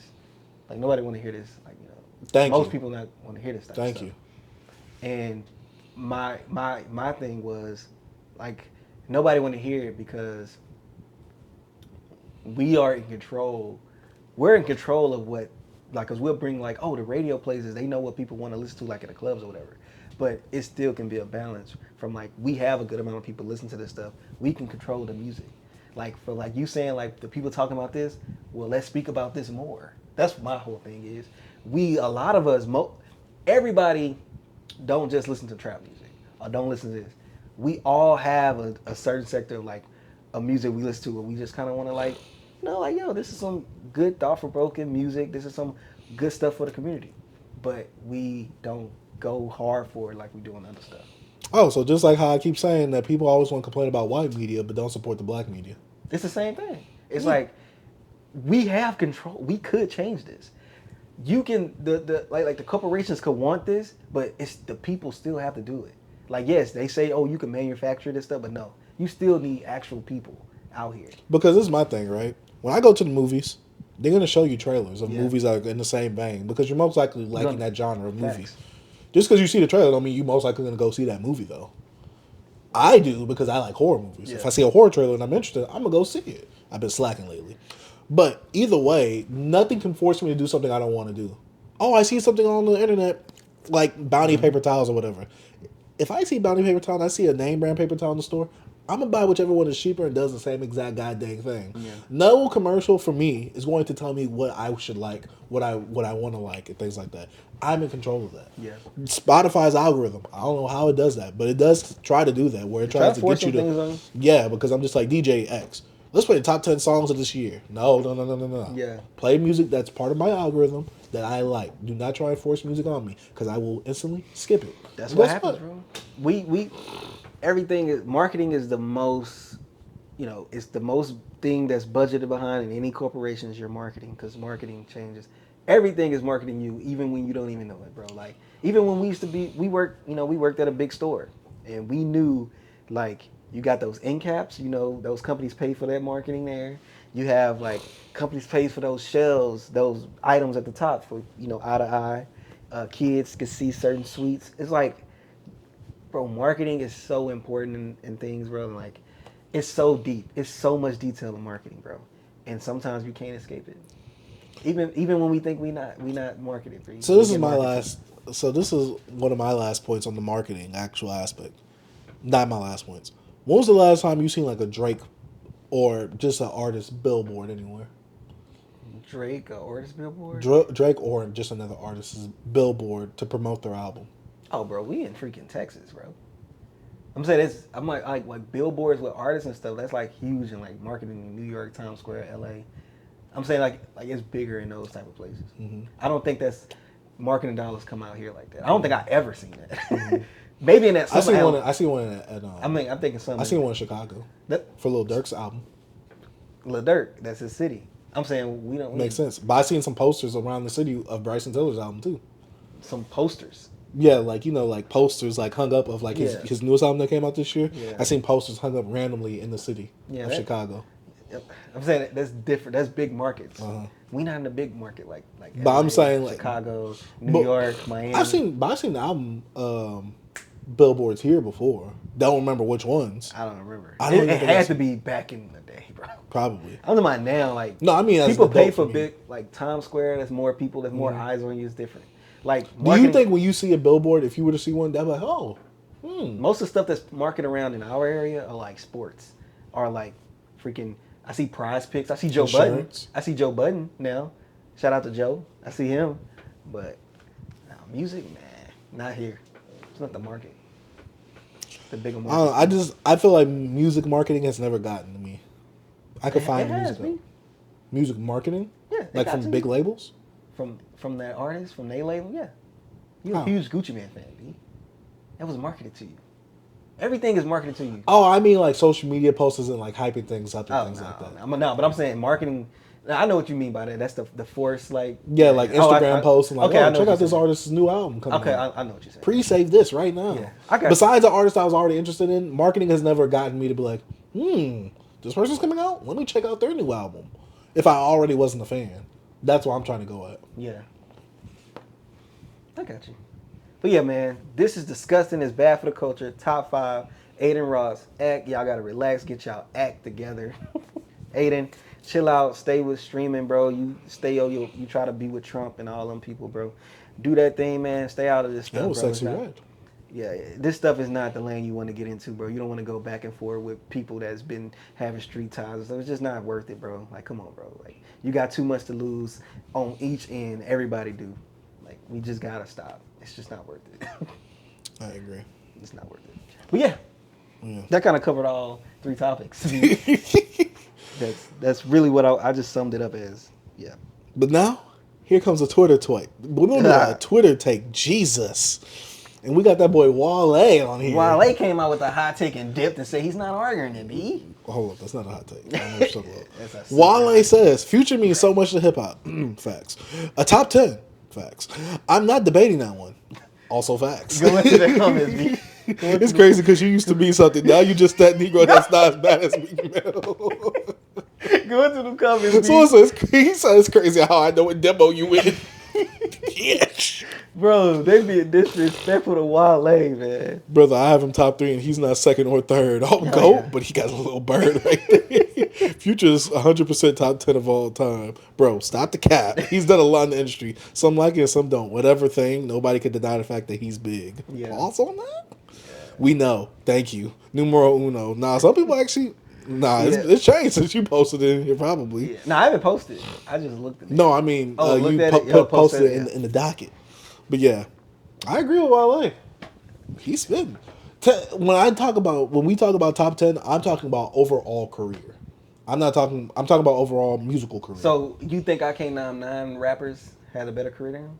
Who had a better run than Future? What do you mean when I said better career? You said career overall. Musically, yes. Who? You said who? B. Rappers? Yeah. Lil Wayne. Keep going. Drake. Keep going. Jay-Z. Keep going. Eminem. Keep going. Kendrick Lamar. He's struggling now. Nah, I'm not Kendrick Lamar hasn't had as many number one albums as Future, so That don't mean nothing. I'm saying career, statue-wise, he's already more achieved than Future B. no. Yes. That's an asterisk by his name. Keep going. Nicki Minaj. Who? Nicki Minaj. She don't count. She's a woman. How many y'all man down? You said Drake, Lil Wayne, Kendrick, Eminem. Nicki Minaj, Eminem. Who else I said? I feel like you said one more. Jay-Z. Jay-Z. Yeah, Okay. That's 6. 50 Cent. Asterisk. Tupac. He's not leaving nobody's top 10. Biggie. They're not leaving nobody's top 10. Well, I'm at now. 8. I'm at 8, so I need one more. Who could I think of? Oh, Outkast. Well, Andre 3000. Because he ain't losing nobody to the top 10. He's not losing. He's not. What leaving the solo top album 10. he got? What the solo got to do with anything? What solo? You know, you got to put him my together with stance on Big the solo. Boy. You know my You know my stance. I'm You know not putting my- Andre you know my 3000 in there stance. without Big Boy. He has no solo selling album Well- besides that flute album. That flute album's influential. Nah, but I'm going. Hey, Andre. I'm not putting big asterisk, 2 asterisks to be exact on that one. You got 2 artists with asterisks on Nas. here. Selling wise, What sales got to do with it? I said overall career. So Nas. He's a better rapper. He Asterisk. got bigger hip hop albums, more impact on hip hop than Future did. Come on, Nas. asterisk still. Not an asterisk, bro. asterisk. Asterisk B. Okay, that still leaves Future in the top 10. Nah, I can do one more. Kanye West. I left him out on purpose. Nah, he's an Nah, artist. nah, He look, don't count. look, that's He 10 don't count. right there. He don't count. He don't count. How you don't count, bro? He How don't you don't count. count, bro? He don't count, You didn't even B. think of Kanye. He don't You count. didn't think of Kanye. But you had like 3 artists with asterisks. I didn't give Kanye No. an asterisk. You Kanye's gave an asterisk to Nas. Kanye's been on a You horrendous gave an asterisk to run. Nas. I gave him 1 asterisk, yes. I forgot who else you said. What? You said Drake, Wayne, Jay-Z, Kendrick Lamar. asterisk. That's not an asterisk. Asterisk B. He doesn't have as many number 1 albums as Future. B. You gotta talk about that too. Well, Kendrick Lamar's number 1s. He has Bro, the that's like me awards saying for. like Nelly. No, Ludacris. they don't have a run as long Alright. as Future though. Oh my God. Future run is not the run y'all think it is. It's the run for the fans. I'm saying Lil Wayne run, Drake run. These runs are like runs you can't stop. Future run is not like that. B. I don't know why people think that. 11 number 1s. That don't mean nothing. Yes, it does. How many rappers you know with 11 straight number 1s? Every time they drop, number 1. Bro, Future know when to drop. Go look at who he drop against, Bree. Bro, y'all just gotta do your knowledge, man. Hey, Lil Tecca dropped that same week. B, look who. Lil Tecca had a better album, but hey, Future still with number 1. Anyways, man. I'm just saying, Future. I really enjoyed is- this episode. Future of is BBC the GOAT. Beyond Beats and Culture. See, he don't want We to give need Future more his people props. out here to view is this crazy. content. It's amazing content. This is crazy. This right guy over here is insane. Future is Future top is not 10 a top 10. overall career. Now, if you would have said rapper, it would have got shaky. Like just like talking rap career. ability. Yeah, Maybe 15. Top 15. This has been another episode of Beyond Beats and Culture. Come on, dog. He's Top not 10. top 10 career now. Number 11. Who got 11 number 1 albums back to back? Bro, who cares? That is a huge feat, That's what especially you in gonna today's down? streaming era. That's the hill you gonna down? That he has 11 number 1 albums. That's what's building him up. 11 number 1 albums. What do you mean that's what's building him up? That's the numbers behind him. This freaking year We can't debate quality. This year Obviously, sucked, B. This year sucked. did it? When it comes to sucked? numbers for hip hop, Oh, yes. yeah. But It's Future's still easy. pulling some bigger numbers though. If Kendrick dropped, if Drake dropped, if J. Cole dropped, if Travis Scott dropped, they're gonna have numbers Mm-hmm. Did you as see well. Travis dropped off of number 1 and came straight off the Billboard? It was a mixtape and he's bundles, you know. No. But if he dropped his album, No. I get it. Yeah. But people trying to make fun of Travis for that. Nah, man, ain't nothing to make up for. I'm like a 10-year If album. Nicki dropped, that got it's number people. 1. Future have that name. He's gonna go number 1. B. I don't know. Like that's a good thing because he's Future. Yes. Hey, he just sold 500,000 units of what's the name What? of We Don't Trust You. Thanks for Kendrick. Stop. See, this boy just hating. B. He helped contribute. I believe. But you I- think no, no, Like no, That I just be- carried most of them streams? Yes, I believe that. Listen, I believe that album would have been number 1. It would have been number 1. Without the Kendrick feature. Yeah, without it. Okay. But with Like That on there and Kendrick feature boosted that album way more. I agree. Okay, we agree. Still would have been number one though. Yeah, it would have. Cause namesake. Another number one album, baby. This is the one Hey, time statistics work. I'm not, good for Future, bro. Future's a legend, bro. Thank you. I'm not saying Future not a legend. Thank you. Why are we always letting the pod off on Future talks? Future, I don't know. Future's the GOAT, that's why. Oh my God. He is the GOAT. You know what? I'm gonna make a playlist just for Future B-sides. I'm gonna jam to. None of the Future hits, because I do get tired of Future hits real quickly. But those are the songs I don't like, those that I like the least. You know what? I need to go back to listen to Dirty Sprite 1 again. That's what I need to do. Why do you have such contention with Wale, B? I love Wale. No. See, why did you agree with this tweet, B? I think it was spitting facts. You think Wale top 10? This top 10 from the blog era? Top 10 yeah, from the blog era. Most definitely. Okay. Wale had so much potential. I just hated his move to MMG. We talked about it. But I love Wale. Really underrated now. He better rapper than J. Cole? That's a topic to talk about probably one day, bro. Because he has some stuff. I don't know why these people sleeping on on Wale like this. Because he has that corny image. That's literally the I remember when he had why. the corny image during the blog era. People was tripping. I don't think it was as corny. Toxicity is now one of those things where it's like, it's up to an all-time high. It's nothing to me. Come on, man. Man. Wale can rap. That's why when people keep saying like that one guy who I had to unfollow, Rory Mal. Yeah, I had to follow him because he was. Y'all kept going back and forth about stuff. Yeah, I got him twice. Yeah, he did respond to me twice because he was like, "If you leave Wale," I said, "When did I ever say that?" Yeah, I said it's just not a bad take. I'm like, just because you say it's a bad take, they need to get their mics taken away. I'm like, there's people saying way worse stuff than saying Wale is a better rapper than J. Cole. To me, that's actually a pretty good conversation. I think it right is. There. I think it like, is. I think people are. I think it's because of Wale's lack of being consistently in the mainstream. And him being really known for like a lot of his love records too. Exactly. And club records. Exactly. So I think a lot of people are really sleeping on the fact that they just don't know that boy gets Wale busy. gets down. Wale gets busy, bro. That's why they only had that one song like, oh, him and J. Cole song together and J. Cole smoked them. I'm like one time. No, Cole can rap. I'm not saying he can't. But I'm just saying like let's not act like it's just miles and leaps ahead. That's what I'm saying. Like I'm not saying that. I think that's a way closer conversation than people are actually thinking it is. I don't know, B. I don't know why they sleeping on Wale, bro. That's because I keep saying it's to his image. People are now so more focused on the image than the actual work. Because make them go back to a mixtape about nothing. More about nothing. You say you got a lot of whips, but I got a lot. Hey, remember that line? From what? That's off Kim and Kid Cudi. It's off the bonus track off of Man on the Moon. I forgot the name. Not Man on the Moon. No, it's not the name. It's off the Kid and Cudi mixtape. Oh, Lucy. Yeah. But they put it on the actual bonus for Man on the Moon. I got a line. Is it any love? Is it any love? Is he saying on there? Cause they got like two. Is there any love? Yeah, they got like a few songs together. Man, Wale, a lot of appreciation on this side, bro.